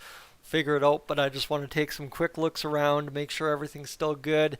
Obviously, this would normally be the time I'd run an ad, but again, thanks tonight to Coolid. Thanks again to Terry, and thanks again to Flipperdo this evening. We are going ad-free the rest of the way home this evening, so that's fantastic. Let's see what else we can get going here. It's 2-1 for the Oilers. Obviously, the big goal is from Derek Ryan, from Vinny Desharnais, and Dylan Holloway. Dylan Holloway picking up assist number 5 on the season, so suddenly rounding into form. And that's kind of the thing for Dylan Holloway, is he doesn't have to be in that top 6 to score a bunch of goals, but or put up points. And obviously, too, you're not looking for Dylan Holloway to win you the Calder this season. You're looking for Dylan Holloway to contribute big, meaningful impact moments when he is on the ice for your Edmonton Oilers squad. And that's kind of what you're finding out of Vinny Desharnais, is make the most of your minutes and learn to grow your game the proper way. Friends, if you haven't had a chance yet, make sure to hit that subscribe button. We're just about back to action here on the channel, so let's rock and roll. As Vinny Desharnais has the puck, he'll fire it down low, can't get it going, and now the Kraken able to turn it back the other way, 13:42. Also, in case you didn't know, the Crossfield Slow Pitch League has a team called the Kraken, just so you know. I've played on the Kraken up in Rimbey. You can watch that video on Dolynny TV, things that happened last year. Anyway, shot for Derek Ryan. He'll fire it down the boards, and here comes Ryan McLeod skating in on the attack. He can't get it going, and now 13:24 to go here in this second period. 0-11 and 1 are the Kraken when scoring 2 goals or less this season. That's an interesting stat, don't you think, for a team that's been so good this year? But now for Jack Campbell, I think the big question is, can he hold them at 2 or less, and can we go out there and hand them a 12th loss on the season? We wouldn't mind that at all. I'd take that all day. As I win a trip to see the Oilers play in Los Angeles this year, thanks to Oilers Game Day Live. Ryan Nugent-Hopkins against Matty Beniers in the face-off dot. I imagine that'll be part of the April schedule that you can go down to Los Angeles. The Oilers win the face-off. Nice play by Darnell Nurse up to Evander Kane, who we're still waiting to bite a goal. Backhand shot saved by Jones. Rebound. Ryan Nugent-Hopkins misses the puck. Now a chance for Cody Ceci to go around to the corner. There's Warren Foegele. And I mean, hey, Kane's missed just as many chances as Foegele tonight, but Kane also hasn't had just as many looks that good as Foegele has. This puck played back down to Foegele, who's battling out there. I got the text.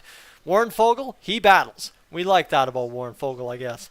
Evander Kane are off the end boards. He'll go in front. Warren Foegele again, just not the wherewithal to tip that puck back door, but he did attempt, so we can't complain too much. And now Jordan Eberle will fire it in there, and Burakovsky will go across off the defender Nugent-Hopkins. D to D. Back down low. Shot coming. Nope, it's turned back by Vince Dunn, who seems to play a little bit more offensive when in the offensive zone than realistically as a D-man. I find that very interesting, the rotation the Kraken use when Burakovsky's on the ice. But here's Nugent-Hopkins and Hyman 2-on-1. Nuge drags, shot fired wide of the net or off of somebody. It's back behind the net, actually. Zach Hyman will come up with his puck. 12:05 to go here in this second period. The shot's 19-12 for the Oilers over the Kraken. A 2-1 lead for the Oilers. Nugent-Hopkins, 1 goal and 2 assists against the San Jose Sharks. Shot saved by Jack Campbell, and there is save number 13. Suddenly, just like that, Jack Campbell's got us rolling. He's got a pretty good little save percentage working here, and it'd be a shame not to go out here and win him another game before Stuart Skinner gets back in the net. All right. Daniel, welcome in. And people, welcome in. As we are getting things going here, we're just about back to action. The face-off puck down, and here we go. Flipped over into the neutral zone. Here comes Connor McDavid busting across the blue line. He's in on the attack. Backdoor to Zach Hyman, tipped in front. Great save there by Martin Jones. Another great play by the Oilers, who have been heating up here in this second period. They've come to life after scoring that Connor McDavid goal with 6 minutes remaining in the first period. Here's Zach Hyman off the boards. He's not going to get this going. It's going to go back to the blue line here. And it's going to be fired around the boards, and, well, that's Broberg meeting it there for the Oilers. Tipped up ahead, and the Oilers again in flight. This one's going to go Leon Draisaitl over.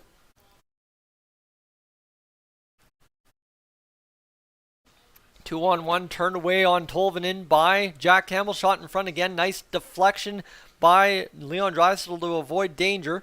Schultz across for the Kraken.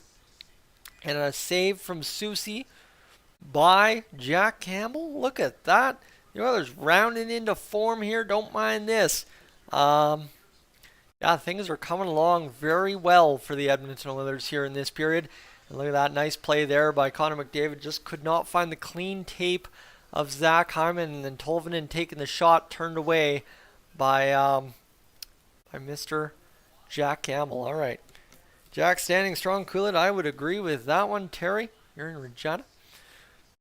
As Connor Bedard is pretty good, but has a flaw I've noticed. Oh, do tell. The Oilers fire this puck into the offensive zone. Again, there's Dylan Holloway. This is the pairing that scored the last goal for the Oilers. And that's a nice cutoff play there by Vinny Desharnais. Or is that Desharnais, or is that Tyson Barrie? I can't tell you who that is. Either way, the Oilers got an opportunity there, but couldn't cash even a shot on net in front of the net. But this one's going to be worked down the boards. And with 10:21 to go, it will be an icing call against the Oilers. Or against the Kraken, sorry. The Oilers will get the offensive zone face-off draw.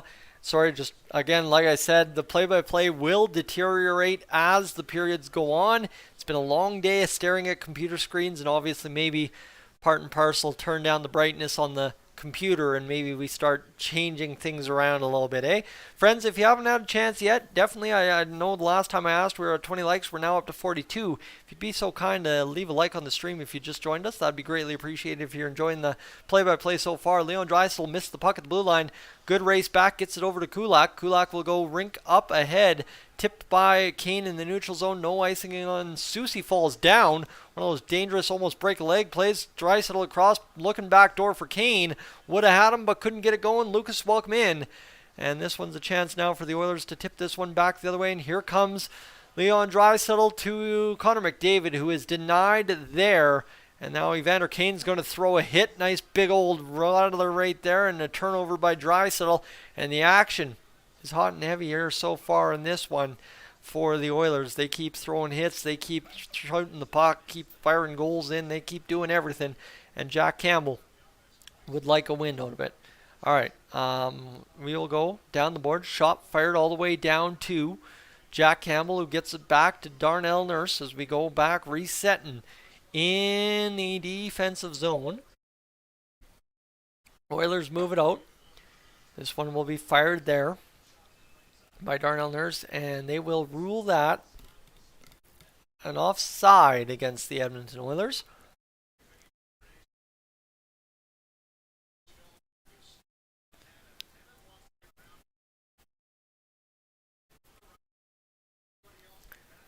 Alan, welcome in. As we are just going to take a second to breathe. I think that's what's needed right now, friends. We're just going to take a second. Vinny Desharnais is on the ice, so good things are about to happen. The shots or the hits, are 24 apiece. Both teams have thrown more hits than they've shot. That does not happen in the modern NHL anymore, especially not with the Edmonton Oilers involved, but that's where we find ourselves. The Oilers take another icing call here. And Eric, am I practicing for sportscasting or just a hobby? Well, kind of a little bit of both. This is a regular shtick on on Dolynny TV, but if you're just tuning in, I will have some live hockey play-by-play, like live actual hockey. I've got a provincials tournament partially booked in the system for the end of March, so everybody stay tuned. Everybody stay tuned. Anyway. 8:49 to go here in the second period. Leon Draisaitl not out there. That's Darnell Nurse chasing behind the net. Pardon me. Eyes are starting to fail me, like I said. But the Oilers able to clear it out of the zone. And again, the Kraken, so far so good this game. They've allowed some breakaways and some chances back, odd man numbers. But they really haven't necessarily been beat bad. The Oilers have had to make some good plays to make those happen. So that's something what you got to remember here. And now a chance for the Oilers to clear the zone. They will. And somebody who's been all too quiet has the puck right now. Klim Kostin, the folk hero, obviously, would love to come out and do his thing. And he's just going to head off for a change. He's been out there for an hour, it seemed like. 60 seconds, but it is what it is. As this one will go. Hyman across to Bouchard. Bouchard flips it ahead in the neutral zone. Here's Leon Draisaitl. Draisaitl plays it off a body.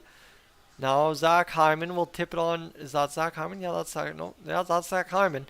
Out there, and a chance now for the Oilers to keep this puck alive, as this one's going to go back into Broberg's possession. Nice play by Bouchard up the boards to Draisaitl. Draisaitl looking across. Shot fired. Tipped in front. Comes in front. Scramble. And poked in. Warren Foegele, baby. He scores the goal in front. And oh my goodness. You gotta absolutely love that one right there for Warren Foegele. You know what? Derek Ryan got his. Warren Foegele gets his.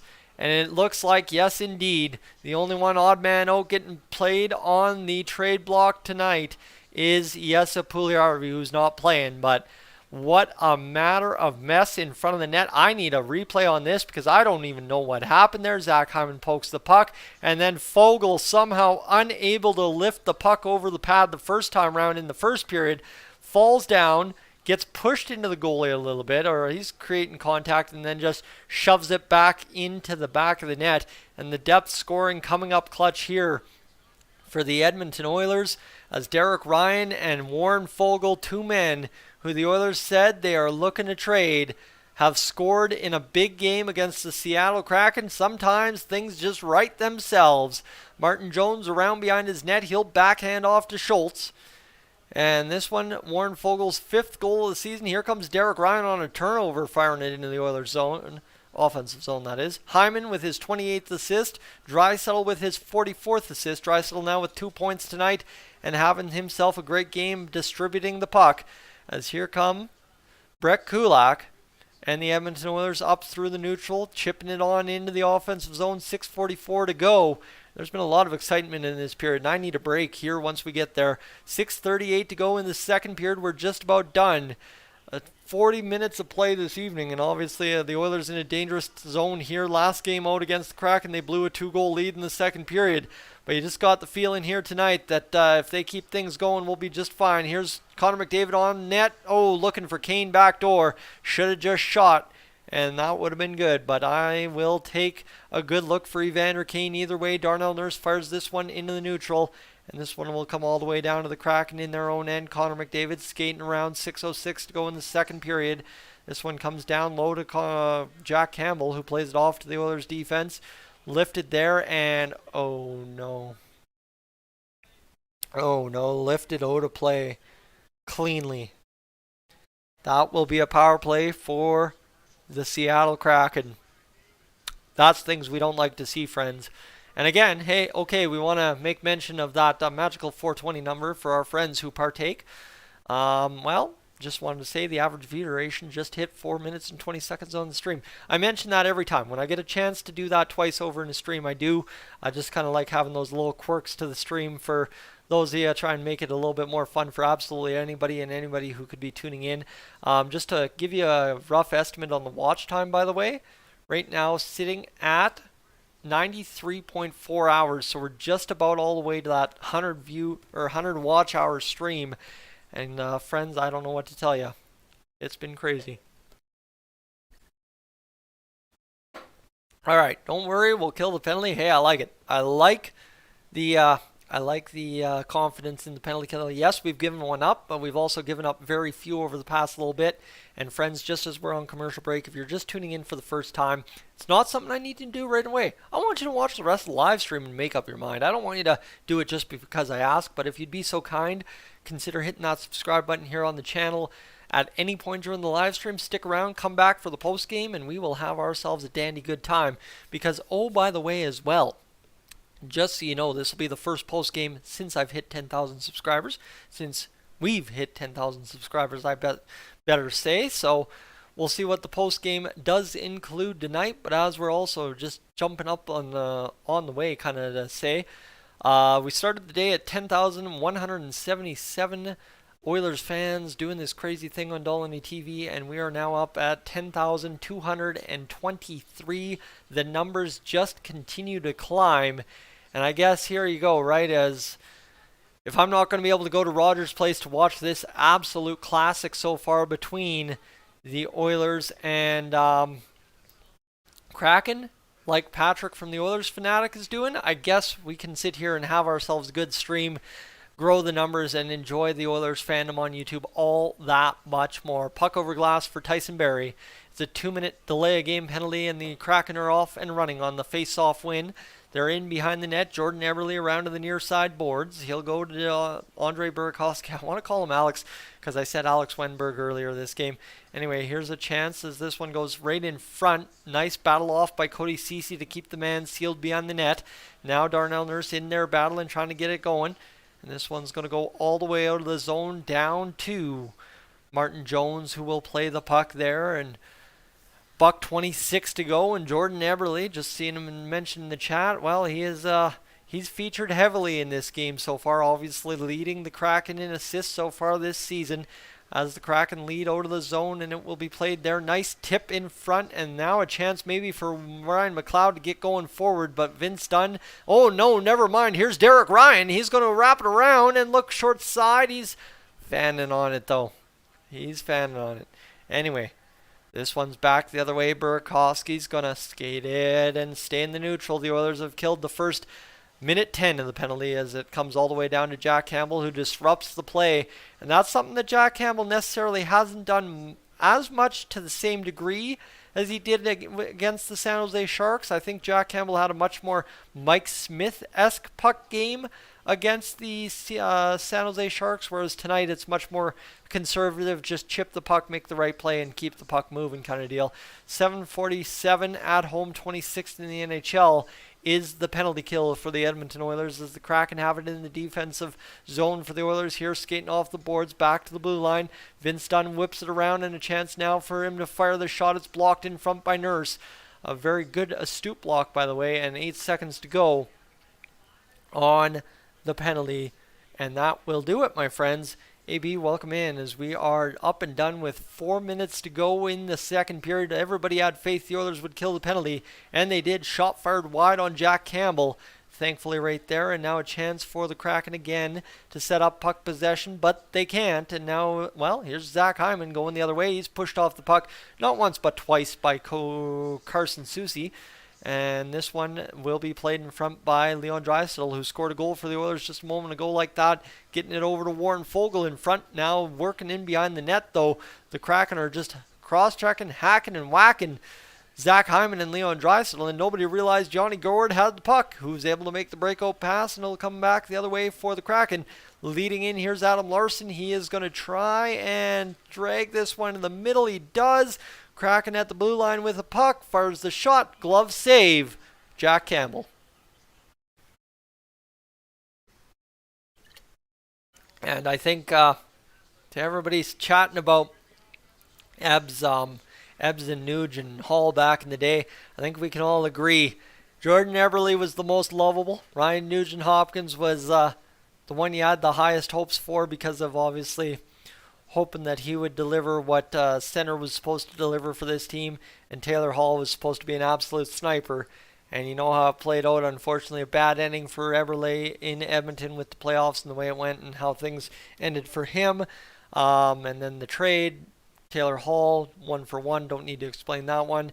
But Ryan Nugent-Hopkins has stuck it out, and he will be in Oilers for life. So hopefully, you know what, right, of anyone we need a reunion with, yeah, bringing in Sam Gagner would be great, but bringing in Jordan Eberle next year, some year, would be absolutely fantastic. Friends, welcome to Dolynny TV. I just saw about 23 of you join in the live stream. Glad to have you along this evening.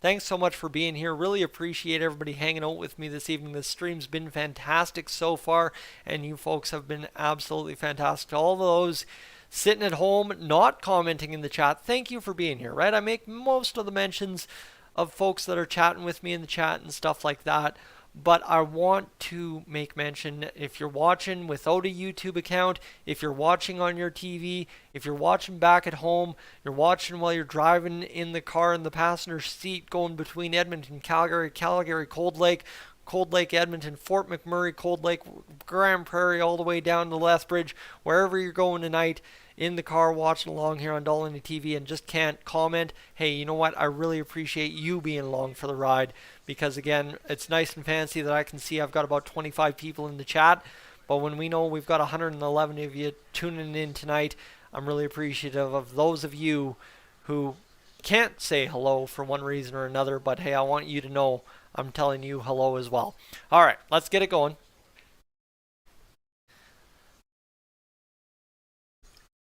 Let's get this going. Tonight has been fun. Let's keep it going. That's the big challenge, right? I can be all thankful and everything, but it's going to be a sour taste if the Oilers can't pull this one off. Backdoor played in front. Big save by Jack Campbell on Morgan Geekie as soon as we got in there. And then Geekie, the big body, gets in on the attack a little bit on the after whistle scrum, but I don't think much was precipitating there for either team. And now a chance for Yanni Gordon in front. That was that backdoor backhand right into the slot for Geekie, who just can't believe he didn't finish that one there tonight.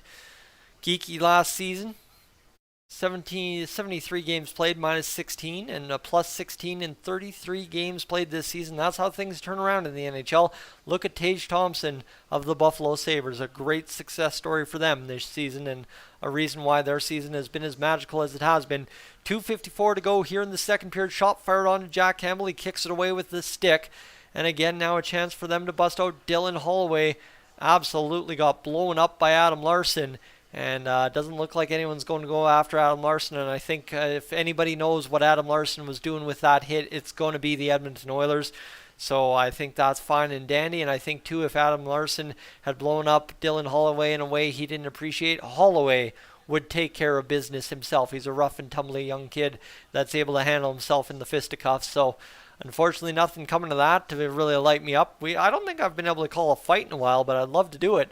And here we go, as Dylan Holloway will come around, and he's no worse for wear. He's in on the attack and in against Borgen. Borgen, is it? Will Borgen of the Seattle Kraken. 2:04 to go here in this second period. Time winding down. And this one's going to be flipped on back into the defensive zone for the Oilers. Lifted all the way down the ice, unfortunately for the Kraken, and an icing call right there. And look at this. This is a massive hit here. I think it's oh, you know what? That's not even really, that's not even Larson. Larson didn't hit him. It was Tanev. Brandon Tanev hit him. So maybe we were watching the wrong guy to get challenged. But,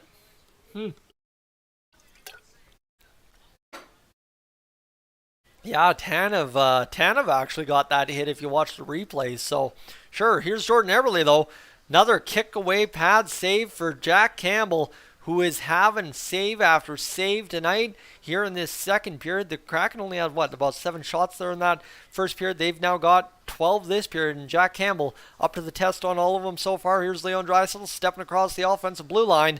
Nothing coming, and this one will go to the far side. Here's Cody Ceci, the shot, save, rebound, scrambled in front, still loose. The whistle blows. The ref threw it down a little premature, and Evander Kane's in there throwing the arms around, trying to separate men away from his teammates. And hey, you know what? Here's the nice welcome thing. Evander Kane has not missed a beat. We're liking it. And Terry, when the time comes, he'll get dropped, not quite enough of a lead in another period. Watch it for at least half a period and dumb if try now. That's fair enough. And look at this right now is, I guess you could say, if the Oilers want to get it going, throw up a couple of more goals on the board and then toss it around with the Seattle Kraken. You know, I think kind of what we did the first game of the season against them, I wouldn't mind that at all. That would be a good little result. I quite honestly, I was very upset I didn't live stream that December 30th game. The puck's in the Oilers' defensive zone, just in case you're wondering. Now plays off the boards and almost into Kraken possession. Here comes Ryan Nugent-Hopkins in this third line. Klim Kostin, the shot fired. Nuge off the side of the net. And Kostin will have to come play it to the near side boards. It'll be chipped there by the Kraken, up and out, and they cut through the neutral. Down the ice we go. We'll save that thought for about 50 seconds from now when the Oilers are done this period, hopefully with a 3-1 lead. And hey, I didn't mind that, as Warren Foegele and Derek Ryan somehow score goals. The puck's tied up along behind the Oilers' net. Brett Kulak will chip it off the boards, and, well, there's a nice, great play by Tyson Barrie to turn over the puck. A nice kick of the chest by Jack Campbell to save that puck. And now a chance for Adam Larsson, who will fire it ahead. This one comes back the other way for the Kraken into the Oilers zone. Played across, nothing happening there. And this one's going to be chipped out down the ice.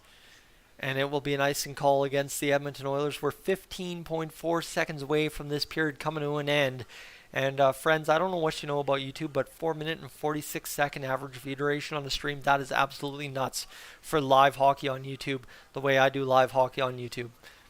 And Daniel, hello from Trail BC. We'll play that game in 5 seconds, all right? Save that game for 5 seconds. 14 seconds on the clock. The Oilers win the face-off on a scramble. The Kraken keep it in by a millisecond, or millihair? Split of a hair? Hair split? I don't know. 3 seconds to go, nothing of substance happens, and, well, the Seattle Kraken see the puck die in their own zone as the whistle blows. There we go, friends. All right, here we go. The Oilers lead 3-1 after 2 periods of play. This one has been fun. What I want to tell you right now, and what I need to tell you right now, is as it currently stands for the Oilers, they've got 2 periods of play to finish off a 4-game win streak. And obviously, too, if I want to tell you anything, I think Daniel started it, and now Northern Farm is getting in there as well. Friends, if you want to drop where you're tuning in from tonight, we had somebody in earlier from Germany, and if you want to drop where you're tuning in from, whether it's a city, whether it's a province, whether it's a territory, whether it is the United States or elsewhere in the world, let me know. I know I would be interested to see if Gav and Paula are in the chat at all tonight. Normally they'd say hi if they were, but Gav and Paula usually tuning in from New Zealand, where I've got a friend down there now for college again, so it's one of those fun things that we get to see everybody tuning in from across Canada, across the world, and across the Dolynny TV subscriber base as well. All right, Stoney, you are finishing up the thoughts that Ace, Flipper, and I believe Owen, and I think Coolid, and everybody else have in the chat right now. Simply put, tonight seems like a night Evander Kane's going to score. It's not a matter of when. It's a matter of how, right? That's kind of the question. So we'll see what happens. And to answer your guys' questions, if you're wondering where I'm tuning in from tonight, small farm, southern Alberta, about 30 minutes outside of Calgary, just hanging out, doing my thing. That's where we are. All right. As we are right now, Terry's tuning in from Saskatchewan. You know, it is what it is. Reptar is tuning in from Ann Arbor, Michigan. We don't mind that at all. Ace with, hey, you know what? You'd think I don't have the memory as good as that, but Ace, of course, from the Antarctic, always tuning in from the Antarctic. That was one of my favorite things back in the day when I just got this thing going. Again, Julie, you're going to have to give me the pronunciation because I feel like I pronounce it wrong, but Johaven Nunavut, and I still, again, I know there's two pronunciations, and I don't know which people from Nunavut prefer. Stoney's tuning in from the Yukon Territory. I think we also had a doppelganger there, Stoney, that was also tuning in from the Yukon. Not necessarily saying the doppelganger is a bad thing. Coolid's tuning in from Edmonton, and that's kind of where I expect most people tuning in from. And in Alberta is Northern Farm. And Tough Cuff tuning in from BC.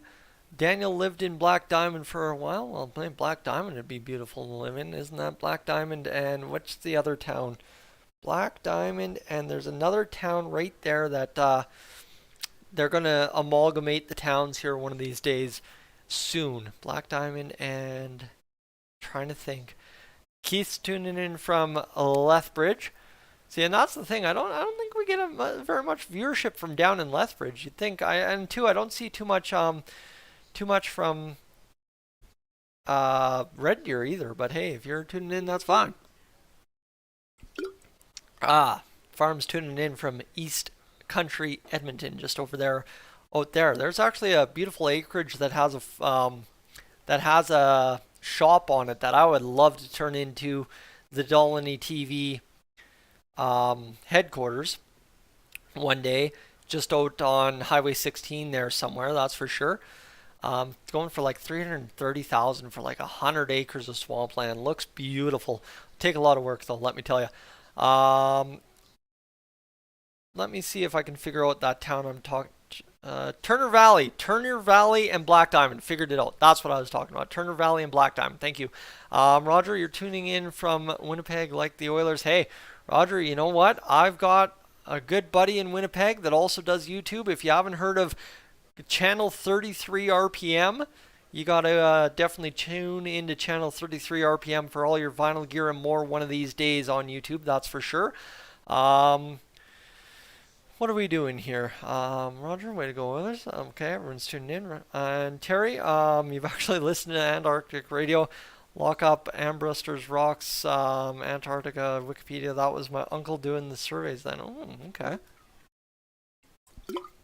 And Epiphany coming into the chat. So here's where we're at. We're going to get some of the regular Dolynny TV faces more so in the comments and the streams over the time. And where we're finding things.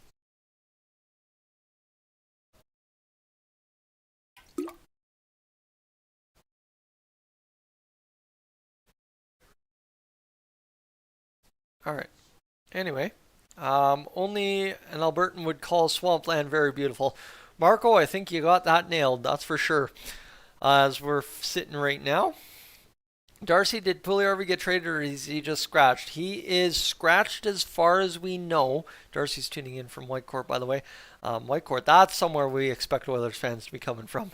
That's an Oilers town, let me tell you. We know that very well as Oilers fans. But as we're sitting here right now, the big thing is, as it sits, yes, at Pugliarvi, we're on trade watch. That's kind of one thing we haven't had to focus on too much tonight, simply because the key tonight has been what it is. The Oilers are winning 3-1. It's been a really fun game, and we've had a ton of fun watching. So we haven't had to worry too much about Yes Puljujarvi trade watch, but that's kind of where we're developing things towards the back half of tonight and tomorrow to see what happens on going here. So what do we get going? Anything else? Not much else to really read off of. I hope Yes gets snacks at least. Oh, okay. They're talking about him up in the press box. So as far as we know, Yes Puljujarvi's still in the building watching the Oilers and the other depth guys scoring goals for the Oilers. Me waiting to go down the water slide with a little Warren Fogle. Nice. Don't think there's anything else. Tuning in from Calgary, but Edmonton and Hart. Marco, I feel that. And here we go. That's what I was waiting for. That's what I was waiting for, friends. John tuning in from Adelaide, South Australia. I've got friends here in Alberta that actually came from Adelaide, I believe, if I've got it correct. Anyone from Yellowknife or Greenland? Oh, I would love to see if we could get anyone from Greenland or Iceland to watch Dolynny TV. Yeah, and Ace, you are telling me they've got it backwards with Yes Puljujarvi. Yes, they do. As we're getting things going here right now, it's awesome how the Oilers are pulling together their D and goaltending. If the depth keeps firing up like this team could be very exciting in the playoffs, right? I think what everybody was a little critical of towards that video I did yesterday for the Oilers about Ken Holland. Hey, he has to be judged this season by the success and failure in the terms of sitting on his hands a little bit longer than he should have. I mean, here's the thing. Yes, this Oilers roster can have success on its own, but I think all of us would be much better if we got some kind of upgrade in here and ended the endless questions about Puljujarvi, Fogle, and Derek Ryan, right? I think just for sanity, it would be nice if Ken Holland would do something and say, I did something, here you go, shut up about it for a while, would you? That's just for my sanity. The key apparently to Fogle scoring is for him to not be on his skates, but on his butt. That is correct, because if you watch that game through the first and second period prior to Warren Fogle scoring his goal, you would know that Warren Fogle had 3 good looks on net and was denied on all of them, and then he's sitting on his butt and swinging his stick around and scores the 3rd goal of the game for the Oilers. And here we go. Marcy Het gets a gift card. Michelle Fernandez gets travel credit. And Bradley Savory gets 75,000 more rewards points. All of them from Edmonton, Alberta tonight as we're finishing off that old game today. Breaded chicken coming in from Red Deer. We don't mind that. Like I said, I know we don't see Red Deer very often in the chat, but that's where we are tonight. If the boys don't get past first round, he could be. John, I want to get to your comment because obviously it's nice to pick the brains of the friends all the way halfway across the world. You lived in Edmonton till you were 14, then we moved to Australia, been here for 25 years, watched the Oilers religiously since streaming was a thing. Yeah, I don't know how that would have worked back in like 2006. I guess pay-per-views would have been a thing back then. But John, that's really interesting. 39 years, split almost 1/3 in Edmonton, and split 25 years in Australia. And that's really nifty that you had 14 years in Edmonton, turned 18 and stayed in Australia. I don't blame you at all, but that's one of those things. I wonder if you choose to go home at that point or not, or if you ever had those conversations with yourself. And that's kind of from a guy who's looking to leave the country one day and retire on a beach and put my feet up in the sand and do Dolynny TV with a green screen behind me claiming to be in the basement. But big dreams one day, small goals right now, as we're getting going here. What do we got? Tough Cuff. We have to pretty much give away Yessie. I think, you know what, if a team wants Yessie, they're going to give up something for him. I think that'll just kind of boost the value he has. Because I think if Yessie was, if he was motivated to make something of opportunity, he'd be doing it here, right? I mean, I'm not saying we're not absolutely destroying him on that, but you get kind of the point, I guess I'm trying to make is, if you were trying to rub him the wrong way by trading for nothing, I think that just doesn't add to the solution for the new team. Anyway, Justin TV. Ah, okay.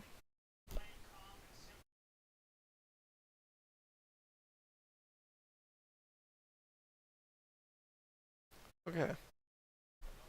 Oh, neck is sore tonight. We'll be fine. And JP hasn't scored much, but his overall play is pretty good. That's a good way to put it for sure. Ace. All right. What do we got going on? I don't think we got too much else. The chat just kind of taking its time there. So we will go out and see if there's anything else I need to know on Twitter this evening, as we're just waiting for this to go here. Is there anything else? Is there anything else? No, there's not much else.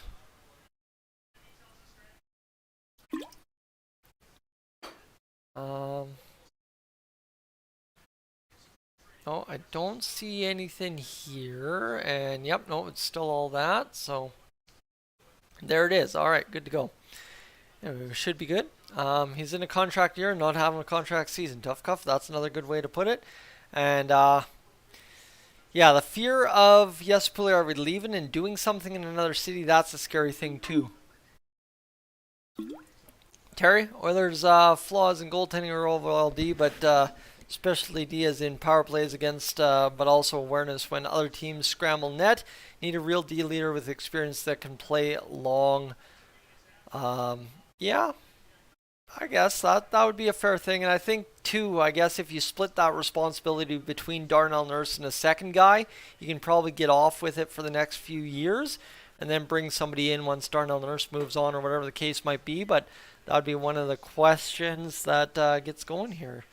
As got hit in the mouth with a puck, went to the dentist, and I only had $1, so I gave him. Daniel coming in with jokes, too. Yeah, so we're just sitting here waiting for this third period to start, friends. If you're just tuning in, thank you for being along for the ride.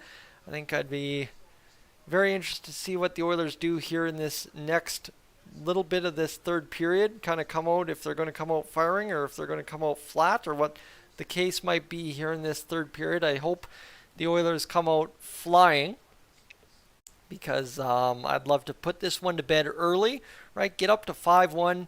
And same thing that Jay Woodcroft's done with the Oilers here over the past 5 games or so, just kind of developing this, allowing the team to coast in, play the depth guys, make them move the puck, make them move the shifts, and allow Connor and Leon and Hyman to go out there, play a minute, sit for 4, play a minute, sit for 4. Now it's a 3-1 game against a top-tier opponent in your division. Doubt that's going to be the case tonight, but you just don't know, and hopefully it figures itself out.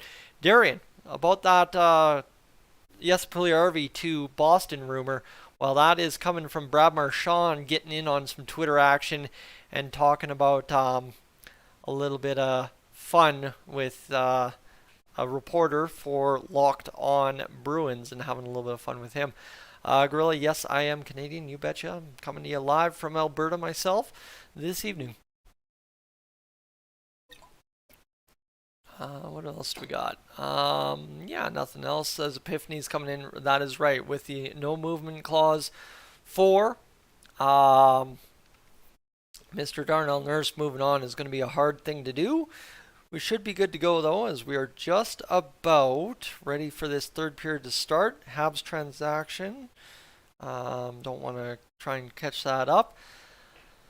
Is there anything I'm missing here? I'm just going to take a quick look as it looks like things are zooming along. Fogel can't get a goal, and then Unknown Shopper, that he did. He did. And we got a bunch of people coming in here just trying to chat it up about Mr.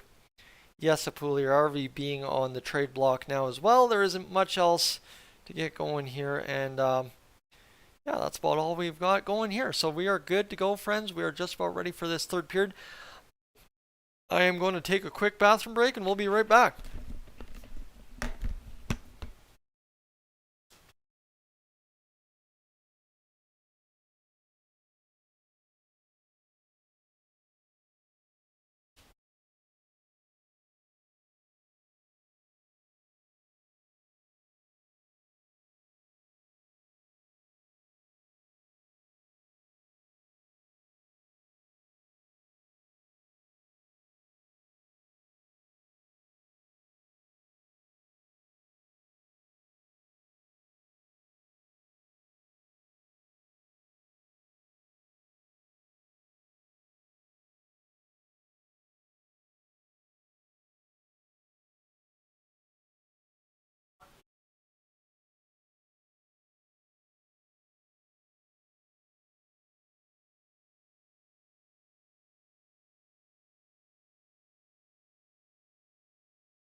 let's get this going, shall we? Let's finish this off. So just to say, friends, in case you're wondering what's going on, they got Reed Schaefer, who won a gold medal at the 2023 World Juniors, on the panel discussion with Gene Principe right now.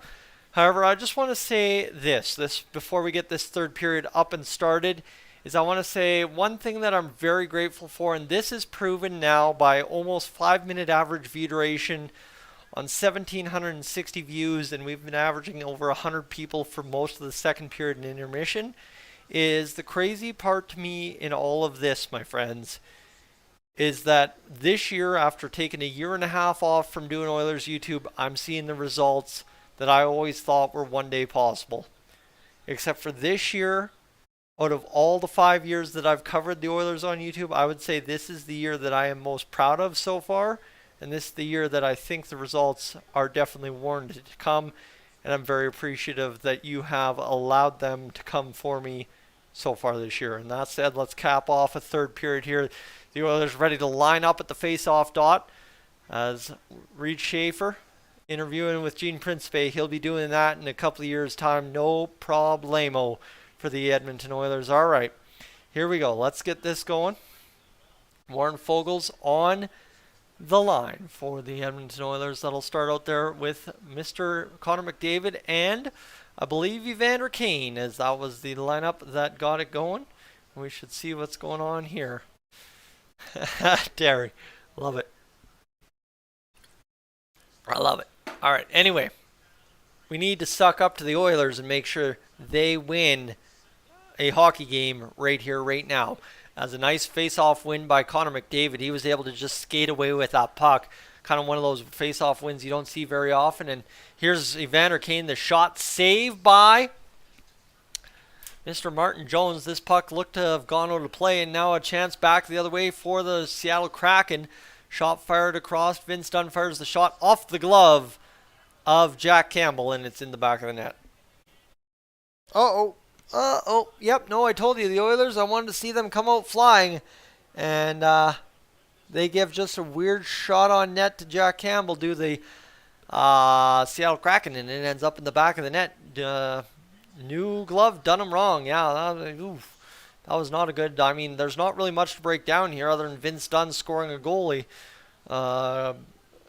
Or a goal off the glove of Jack Campbell, and it just goes right through, and he doesn't really whip the glove. And I mean, at that point, I think all you got to say is Jack Campbell's got to square up the glove a little bit better against shots, and he's been beat a couple times on the laces. So, you know what? Just line it up a little bit better if you're Jack Campbell. I don't know.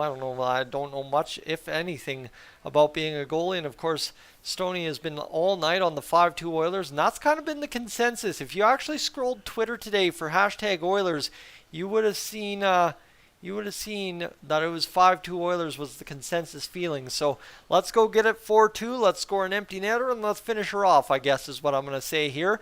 As let's make a day out of it as the Oilers shoot the first puck from the blue line. Wraparound attempt, saved by Jones, kicked wide by Klim Kostin. 9th of the season for Vince Dunn, who continues his point streak, I believe. And a shot fired off of the side of Jones out of the zone all the way back into the Oilers' end. And this is going to go back around. Yeah, in the net. All right. And BioSteel, yeah, I need to figure out that BioSteel sponsorship one of these days. Not saying I need to figure it out. They need to figure it out, and I need to make them figure it out for me. But would be really cool. You know what? That would be really cool. As the Kraken will work it in the neutral zone. Here comes Connor McDavid out there with Zach Hyman and Leon Draisaitl. Played in front, and what? Back of the net it goes on Martin Jones on a poke check by the Seattle Kraken, and they put it home themselves to give the Oilers a 4-2 lead. I was telling you. There's beer chugging guy. Mullet. Yeah, baby. Let's go. That guy is a legend. I've also seen, if you know the guy with the weird orange and blue hair, or however you want to say it, I've seen that guy at the gas station in Balzac before. And the Seattle Kraken, off the stick of Zach Hyman, poke it into their own net and right past Martin Jones. Sure, we will take that all day. And John, knowing all too well the Steve Dangle Dangits, yeah, that's going to be on there for sure. And hey, we'll take it. 4-2 for the Oilers, 25 shots into the game for them so far, 18:23 to go, and the Oilers get it going.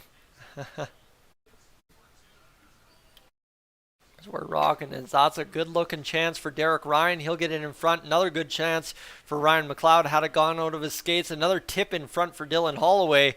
And the Oilers suddenly, after giving up that early goal, pressuring the cage and trying to force Martin Jones into another loss here.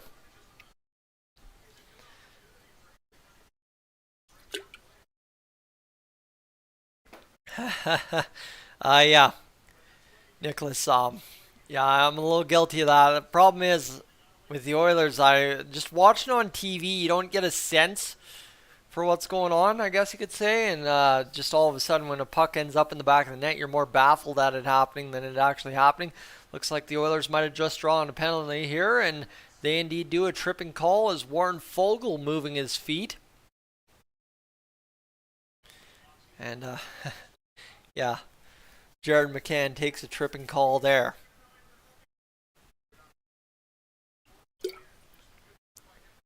But, oh my. Where is this penalty? It's Warren Foegele. Oh, is it a hooking call or is it a tripping call? He fell down. It's hooking. Okay. Looking at it the first time, right? Man loses his skates. It's a tripping call, but no, it's a hooking call there. It looks like somebody's lost their stick in the battle of the face-off. Now a chance down to, well, Connor McDavid. I didn't realize that was Nugent Hopkins with the puck. Now across to Nuge. Nuge goes back. One-timer Barry tipped in front, and a nice play by Zach Hyman almost bury that one. Evan Bouchard will go on down, and now a chance for Ryan Nugent-Hopkins to recollect this puck to Leon Draisaitl. The shot not coming. Now across. Back hits the broken stick. 17:30 backdoor to Leon Draisaitl. He's going to backhand it off to Nuge. Now Connor McDavid down low to Zach Hyman. Misses the net.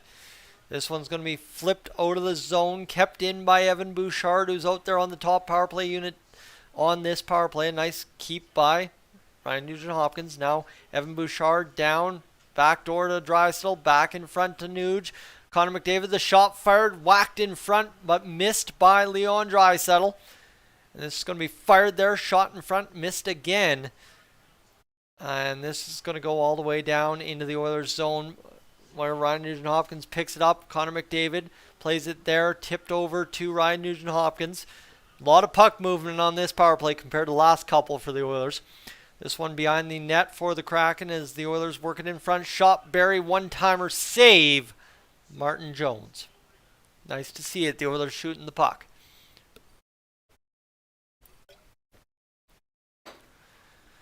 And here we go, Nicholas. That's the thing. This win here for the Oilers would be a huge one. You get within 5 points of the 5 points of first place in the division. You're within 3 points of second place. And suddenly, hey man, I'm going to be the first one to tell you, I think this Oilers team needs an upgrade. And suddenly we're 3 points out of second place. Okay. And only 5 points out of first in the division. 16:30 to go here in the third period. Carried in across by Beniers. Tyson Barrie, we'll see this one chopped off the stick of Beniers with a good nifty little poke check, and then he turns it right over, and yikes, that was some dangerous play right in front of the net, and the Seattle Kraken had to cut to the near side boards to come up with that puck, thankfully. This one's going to go back the other way, 7 seconds to go, as we will have exactly 16 to play in the third when the penalty expires against the Seattle Kraken. It has now, and back the other way, the Kraken carry it ahead. Jared McCann over to Yanni Gourde. The shot saved by Campbell. And like I said, shot number 22 was a goal against. And I said, you know what, 2 goals against from Campbell on shot number 22. You're probably rocking that 906. And that's right where we are, 15:30 or 15:40 to go here in the third period. 28-23 the shots for the Edmonton Oilers as the Kraken carry around behind the net. Another save batted away by Jack Campbell. And this one's going back behind the Oilers' net again as Jared McCann's still out there. He'll move it around to the high point, and it'll be lofted on and to Derek Ryan, who plays it off, and an Oiler in front gets it out of the zone, turns it back over.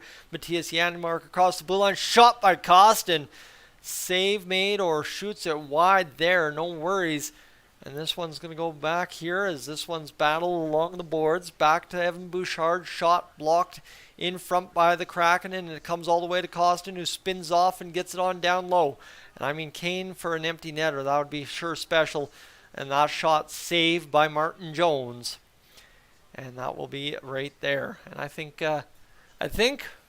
when and if it comes time to replace the Jesse Puljujärvi jersey, we'll replace it with a Klim Kostin jersey. How about that?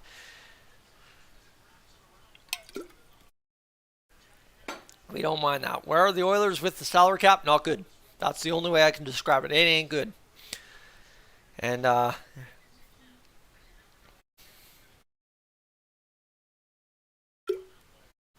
anyway, 14:50 to go here in the third period. 29 shots on goal for the Oilers. It's 9:06 already. Wow. All right, game on. We got half a period or 3/4 of a period to go. As this one's going to go back and across, and now played there by the Seattle Kraken into the Oilers zone. But Vinny Desharnais cuts it off and gets it going out of the zone. Nope, Kraken cut it off there. Okay, sure, we'll do whatever we got to do. As this one's going to go to Evander Kane. Kane's going to go up the boards and get it down to Carson Soucy. Chance here for the Kraken to keep playing this puck in the neutral zone. Sorry, the underbeard's getting itchy. I've been combing the top beard, but not the bottom part yet. As this one's going to go along the boards, back in behind the Oilers net. Tyson Barrie there battling two Kraken. He gets taken out. Played in front, shot saved by Campbell. He swallows it up on the crest of the jersey and makes the save. And now we got pushing and shoving in the crease. And the refs are like, guys, nope, none of this right now. We don't have time for this.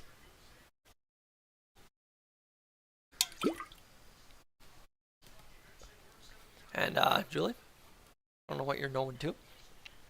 Did the Kraken put it in their own net, or did Hyman actually score? Kraken put it in their own net, Epiphany, for sure.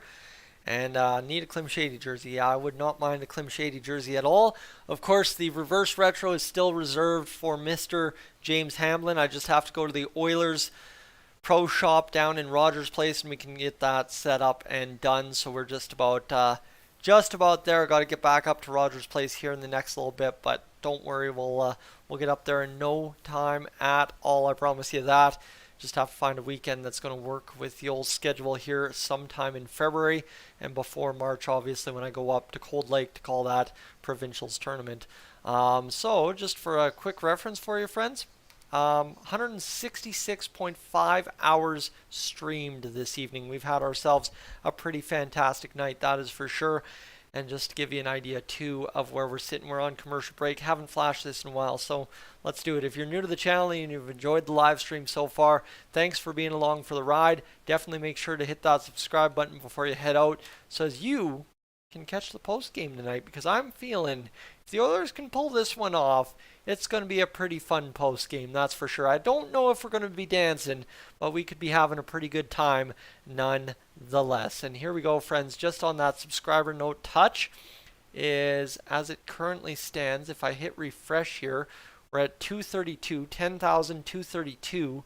And if I just refresh this quickly before we get back to the Napa Auto Parts major part of the game, just to kind of fill you in on what's happened there, is we are together combined away exactly 5 subscribers from hitting 60 more people joining Dolynny TV's subscriber ranks tonight. So let's do it. Why not? Let's get the last 5 more and let's go crush it before the end of the evening, my friends. As let's get this rolling. Brian, welcome in. Let's win this one first, that's for sure. I agree with that sentiment 100%. And this one's going to go around the boards to who other than Klim Shady, who's going to come around and miss that pass. Vince Dunn fires the shot. It goes back to Klim Shady here. This one's going to be chipped out by the Oilers. 13:38 to go here in this third period of play as the Kraken fire it back in. And this is where, for the Oilers, watch who's on the ice the rest of this period, right? Until we get to the empty net, watch who's taking the shifts, watch who's lining up for face-offs, and see what's happening. This one's going to go down around the boards to Martin Jones. as this one's going to go off of a stick of Adam Larsson, chipped up, and another pass makes it out of the zone. Yanni Gourde tips it in, and instead, actually, he missed that one. So it's nice and call against Yanni Gourde, and that just is what it'll be. Tina, welcome in, as we are, we're just kind of rocking and rolling here towards this end of the conclusion. Billy, welcome in as well, as I feel like we've got a whole ton of people walking into the stream right now. Kevin, welcome in as well from Prince Albert, Saskatchewan. So yes, the old Saskatchewan crew is here as well this evening. Prince Albert, I believe on my work schedule for the part-time gig, there is potential to go out to Prince Albert at some point in the fall. Let's get this rocking and rolling. 13:08 to go here in this third period, friends. As I believe, Nathan, welcome in, as everybody's just tuning in. We can't get the puck dropped at the face-off, so if you wonder what's going on, I'm just waiting for this puck to drop. Billy, you're tuning in from Texas. Like to see it. And this is going to be a face-off, one ahead by the Kraken as I splashed myself with water. Kraken are going to be able to chip it back into the neutral, where Vinny Desharnais, who's had a solid game with a point on the ledger, fires it up to Zach Hyman, who gets a shot, and we are good to go, my friends. We're rocking and rolling tonight. And, yeah, absolutely. We're crushing along tonight. Yeah, Smurfy, I'd say that Mr. Pugliarvi might be sitting out. Randy, before I miss your message, the Preds win 2-1. That could be a dangerous thing for the Oilers, for sure. And here we go. Let's get back to action as Alexiak fires it off the boards. I know I've seen him a couple of times, but it just kind of is what it is here as we're getting things going. And Randy's actually tuning in as a Predators fan. That's why he's got it all in caps. Here's Tanev firing across. And trust me, if this game gets to like 6-2 in the back half of the period, I will definitely change the thing. But we're kind of chugging along. Still got to keep in tune with what's happening. Alexiak carries it down deep for the Kraken. They make 1-2 passes, and now Jared McCann has it. He'll fire a shot, and Jack Campbell is saved. And just when I need a whistle, Jack Campbell delivers a glove save whistle. Billy's a transplant from Alberta into Texas. Yeah, that's a pretty natural thing from here to there over the course, especially if you're in the oil field, which is I'm assuming for sure. Drums, a Kings fan here. Go Oilers. Thanks for streaming. Hey, I mean, Kings fans cheering for the Oilers. I will take that every day of the year, friends. And here we go. Let's see what happens as the Oilers win the face-off. It'll be chipped ahead to Derek Ryan from Cody Ceci, who I know somebody mentioned had a pretty good game so far tonight. And I, too, would conclude that Cody Ceci has been pretty steady Eddie over the past 3-4 games. As, well, Connor McDavid's battling there. He's got Evander Kane, who tried to hit him. And now Darnell Nurse absolutely bombs a shot on net.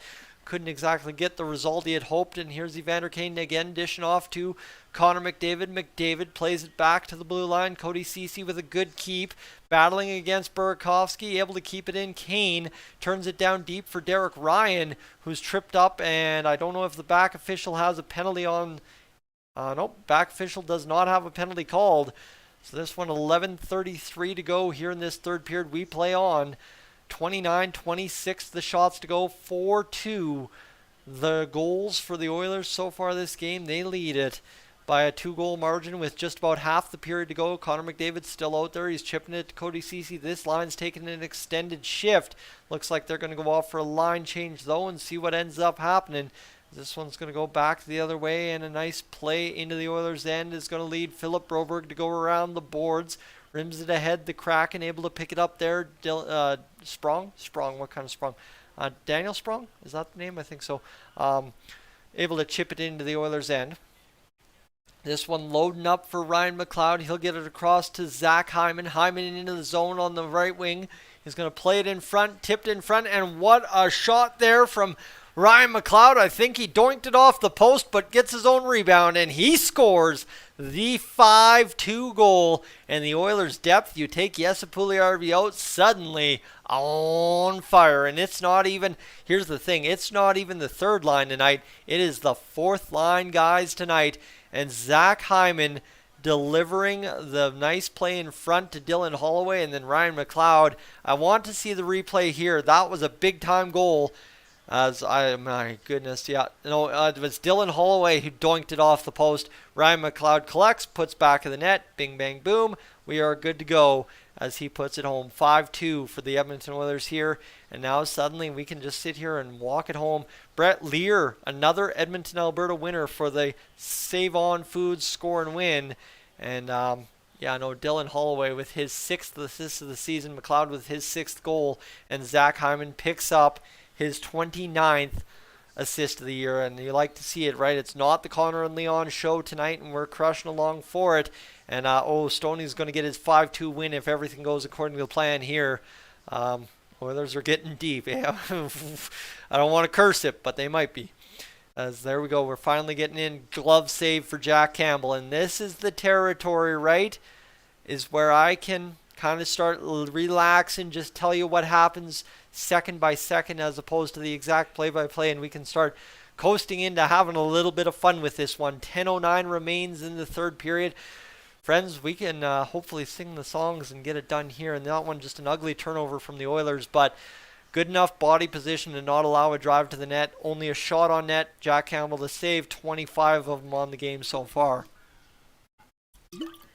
And Terry has the point that it has been a great physical game from both teams. Like, it's not like either team's pushing each other around. It's been good open hitting, great board play, and just really all around, I think, to Ace's comment earlier, just a really well executed game, on the Oilers end, but also the Kraken being competitive all game long has really added to the excitement in this one for the Edmonton Oilers and the fans at Rogers Place.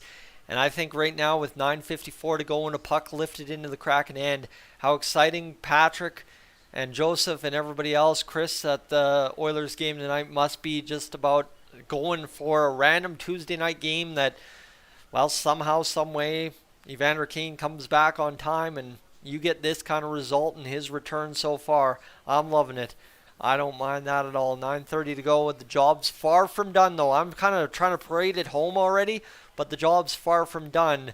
The Oilers, they need 6, but 5-2 is a pretty nice little margin of victory. That is for sure. 9:18 to go here in this third period. Seattle, 42 hits. Edmonton, 32. Yeah, I mean, for the Oilers, 32 hits, I'm pretty impressed by that. I won't mind that, as that's a nice play again by the Oilers to stand tall at the blue line. And, well, that's Derek Ryan playing it. Here's a nice tip backdoor for Evander Kane. He couldn't finish it. Connor McDavid with a perfectly placed shot.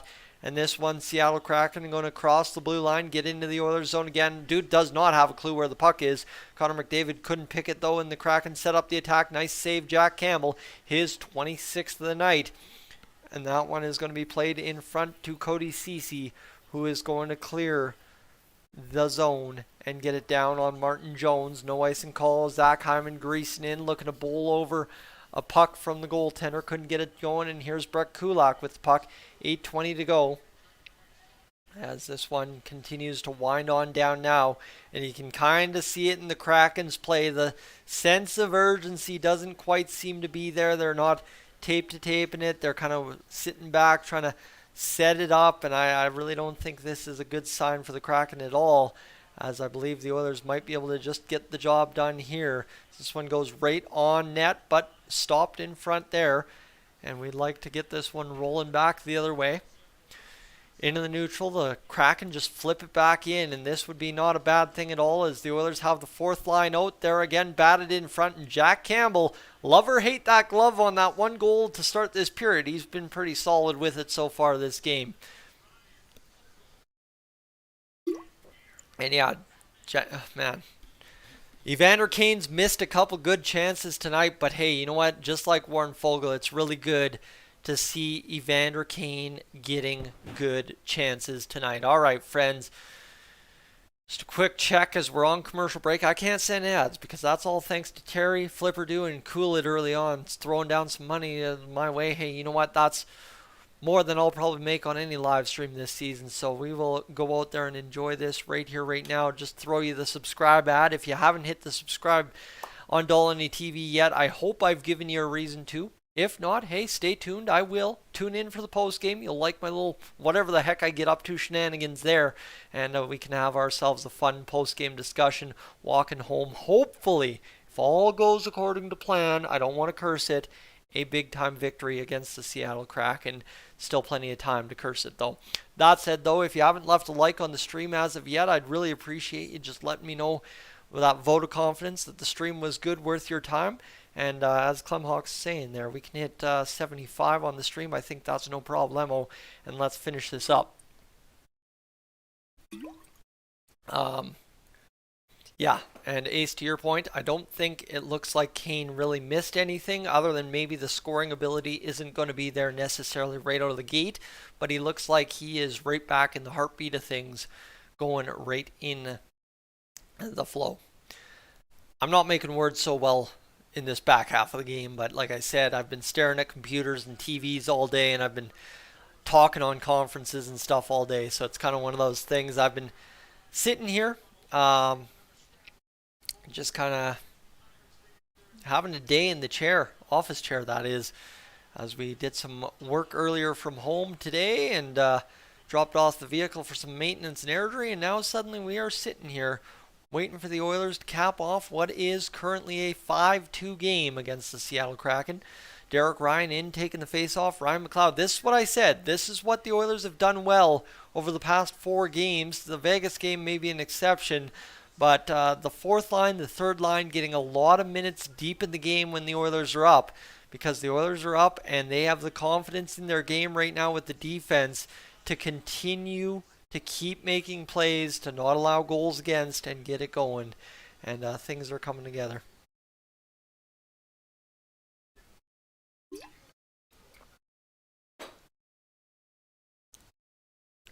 All right, here we go. We are almost to $1 million on the 50-50 jackpot for the Oilers. If you haven't bought your tickets and you want to, do that. That would be a pretty good little payday, I guess. As Ryan McLeod gets it at the blue line, and now here we go. This is what kills me. Yeah.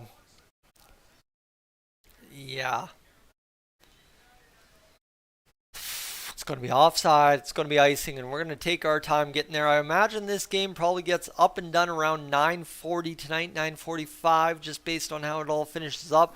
Especially if the Kraken score another goal and make it a 2-goal game, it could get very interesting here.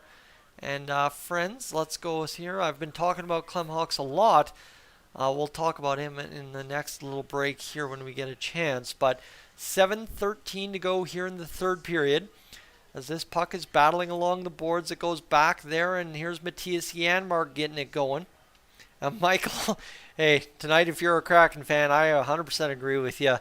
The Oilers suck, leading 5-2 over your team. I get that 100%. This one's battled off the boards, and the Oilers just doing their best to wind down the clock now, keeping the Kraken at bay. They really don't seem to need to attack the zone. They'll take as much as they can into the action in the offensive zone when there's a chance to do as such. Kraken's I'm loving it. I'm loving Farm Girls chats here. I don't have time to read them all fully, but I'm loving what I'm reading. As here comes Evander Kane back the other way. He's leading what could potentially be a 2-on-1. He's sealed off pretty quickly though, but kept in by Cody Ceci. And like I said, we're gonna have offside after offside here as we wind it down this hockey game. That's almost for sure. So quickly here before we get to the next face-off, I'm going to throw in a channel you guys need to subscribe to here in the chat, because I know I've been making mention, but what I haven't made mention of is that I also talk about the MLB over on Clemhawks. Clemhawks is just kind enough here to give me the watch time and watch hours, as well as wear the wrench for me on this live stream. But I'd like to see what we can do here, as I would like to go right here and get Clem's channel linked up for you if we could.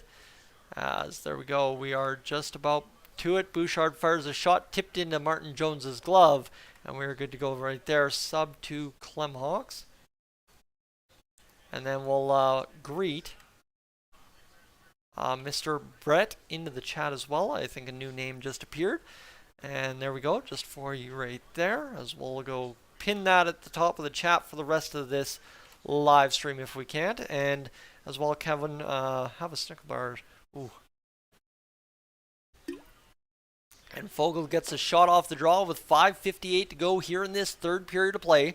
The Kraken will get it out of the zone with 5:52 now remaining on the clock. And this is kind of my favorite part about late in the game, when you can start when you can start winding down the clock up by 3 or more is every play of the puck costs a second. Every puck movement over the blue line costs 2. Every dump and chase costs 5. So it is kind of where we're at. And here's the Oilers battling in behind the net. Philip Broberg knocks Yanni Gourde off the puck. It'll go back around to the point and now behind the net where Nugent Hopkins is battling for this one. He's going to free it up and get it up the boards to Warren Foegele. Foegele will backhand it across to Broberg. This one goes up the boards and a chance now for Yanni Gourde to fire this puck. Shot fired off the shoulder of Jack Campbell. And 5 minutes to go here in this period. I'm just going to sit here because I feel like I'm missing something. As this puck's going to go up the boards. Played by Derek Ryan. Sorry, we've jumped ahead about 30 seconds. I didn't realize I was behind. This one's going to go up the boards, and now a chance for McLeod. He's offside. He's going to pressure the puck carrier in Adam Larsson, though. And this one's going to go back the other way. Now a chance for Brett Kulak to clear the zone. He will. As this one will go all the way down, and the wave is... Oh, here we go. Cole, welcome in, and it looks like we've got a call coming up here. 4:11 to go in the third period. Sorry, scrambled up as soon as I hit the live button. I wasn't sure what was happening there, and I was struggling to call it. 5-2 for the Oilers with 4:11 to go. And let's see what else we have here as Cole, welcome in. Long time no see, but yes, indeed, it is very nice to see the Oilers racking up the W's. And trade JP ASAP. Yep, that would be another... man, Cole's coming in here speaking facts. After an absence, he's coming in here speaking facts. We don't mind that at all. All right. We're just sitting here waiting for this to go. Again, if you haven't had a chance, check out the pinned chat in the chat. That's where you can find my baseball chats. If you're into baseball at all, do the same kind of format here on Dolynny TV as I do over there. But yeah, you can at least catch my baseball chat over there. Cole, that might be of interest to you to go resub to an old channel called Clemhawks back in the day. Anyway, as we're just clipping along here tonight, we've got 4:11 remaining in the third period. The Oilers, a pretty dominant game. I mean, they were kind of sleepwalking early in that first period for about 6 minutes, and then they started changing things up, and it really started changing when things got going. Zach Hyman, that snipe goal, yeah, that... I guess maybe that's what Homelander was talking about there. The goal that the Kraken poked in to make it 4-2, and then Ryan McLeod makes it 5-2 with a off-the-post rebound shot from Dylan Holloway. Zach Hyman draws the secondary assist. And it's a night where Leon Draisaitl has 2 points, Connor McDavid has 1 point, and the Oilers have 5 goals. That's a pretty big night when you're talking about depth scoring for the Edmonton Oilers and seeing what that all accounts for as well. So we're just about done this game, friends, but we've got it going here. Don't get too much.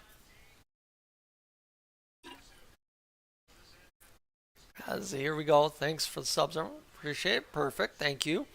And what do we got? Connor McDavid doing his thing. Oh, yeah, that nice, beautiful trip by Mr. Zach Hyman. Hello, friends. If you're just tuning in, I think we just had another 20 or so people join the live stream live at once. Welcome into Dolynny TV. We're looking to cap off this victory. Michael's from America up in Washington State. Yeah, I can't imagine that you'd meet too many Oilers fans there. But let's finish this one off, friends. 4:04 to go in this third period as the Kraken have possession in the Oilers zone. The Kraken trying to turn and burn and get something done. Shot from the point, save, blocked in front. Who knows? Camera angle wasn't quite there, but that's okay. Mr. Ryan Nugent Hopkins comes up with the puck, and then it's lofted down the ice, and the Kraken's Adam Larsson will come up with it and try and make something of this play. It'll be tipped there by Mr. Brett Kulak, who keeps the Kraken at bay. And you can see, just like I said about at the 8-minute mark, the Kraken look deflated in this one. 3:30 to go in this third period. They're going to drive to the net. Nice save, Jack Campbell, with 3:24 to go. Don't mind that at all. And here we go. Michael, I think that question is, are you a Mariners fan? That's a good question. Or Agent Smith, or are you asking me if I'm a Mariners fan? I don't know. Either way, we're back to action. The Kraken win the face-off again. 3:19 to go. They're going to fire the shots. Blocked wide of the net. Cody Ceci will backhand it out of the zone. And, well, the Oilers will get it back up and in on the attack, where it's going to go all the way wide to Cody Ceci, who rims it around the boards, and it'll go there to Brett Kulak. No, that's Warren Foegele, who gets it down low to Leon Draisaitl. Trying to get something going here. Nice play there by Foegele, who will play it off the back of the net. 2:50 to go. The Oilers will see it cleared down out of the zone into the neutral. Cinnamon, you're north of Fort Mac. Two of my kids are at the game. Had to check in and see what's up. Well, it's a 5-2 game so far, and I think they're very much so enjoying the game, unless they're, for some reason, whatchamacallit? Seattle Kraken fans. That's who. As we're getting going here, 2:25 to go in the third period. Kraken get it going. Shot save made in front by Campbell, who's had an exceptionally great game, except for that glove goal against. We'll remember that one. Dylan Holloway makes the play into the zone. He'll cut back into the corner where he'll tie the man up. And this, again, you got to love what Jay Woodcroft has been able to do with the Oilers. The depth has come up huge enough that they're just able to grind down minutes game in, game out for the Oilers. And it's been fantastic so far to see what's happening here. And now we'll see if the Oilers can get something going in this last couple of minutes. Nice to see other guys on the score sheet. Yes, indeed it is. What are we doing? Who kills the Kraken in the movie Clash of the Titans again? Ooh, Kevin's asking a question. It's the Oilers. It's Connor McDavid. To those of you that just joined in the live stream, sorry about being all scrambled up here. It's been a good long live stream. We've been live the whole game. Kind of twisted up here at this point. $1:56 to go in the third period. And we're just about closing this one out. If anyone has any questions about how the game's gone or anything that you need to know, let me know. Because I'd be interested in answering for you here before we head out for the post game. Campbell currently at a .933 repeating save percentage. We don't mind that at all. That's a pretty good little save percentage for Jack Campbell tonight. And it's an icing call against the Oilers with a $1:33 to go in the third period. Friends, we are this close to capping things off tonight. Would be a really good get to maybe get one more goal. But I'm liking this 5-2 final simply because I know a lot of Oilers fans on Twitter and elsewhere within the world had 5-2 as the final tonight. And I'm like, that seems kind of weird, but it is where it is tonight that the Oilers have chosen 5-2 as the violence against the Seattle Kraken in the goal column. And here's Connor McDavid closing it out with the Oilers on one last shift. Nice play to the front, and it looks like Vinny Desharnais has taken another penalty. $1:27 to go in this game. Desharnais takes the penalty to tripping, hooking, cross-checking, something in front. One of those that it could have been all three realistically. Is just look at this one. Vinny Desharnais turns around, slashes him, cross-checks him, and so it's a slash. I thought it was a hook. Never mind.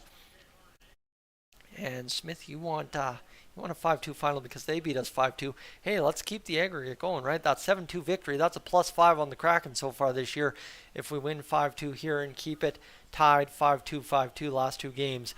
As here we go, $1:18 to go here in this third period. Vince Dunn goes around. This will go back to the blue line and a chance for Dunn. He'll go down low, $1:08 to go, and Kraken are just moving around now with exactly, a minute remaining here in this third period. Shot saved by Jack Campbell.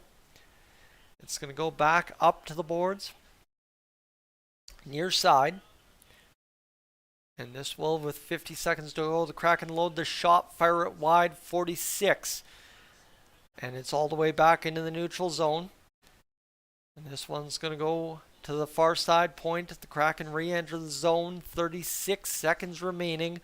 Kraken are just moving this puck, getting those 5-on-5 zone time numbers up. Shot, again, one of those weird ones off the glove for Jack Campbell. And this one's going to go around, and Vinny Desharnais, unfortunately, big man, takes two penalties. Whether you like him or not, that's the worst part about him. But the Kraken continue to pile up shots here. Jack Campbell and the Oilers blocking shots in front. And look at this building. They are losing their minds in Edmonton over a 5-2 game against the Kraken in January. You love to see it, friends. 4-3-2-1.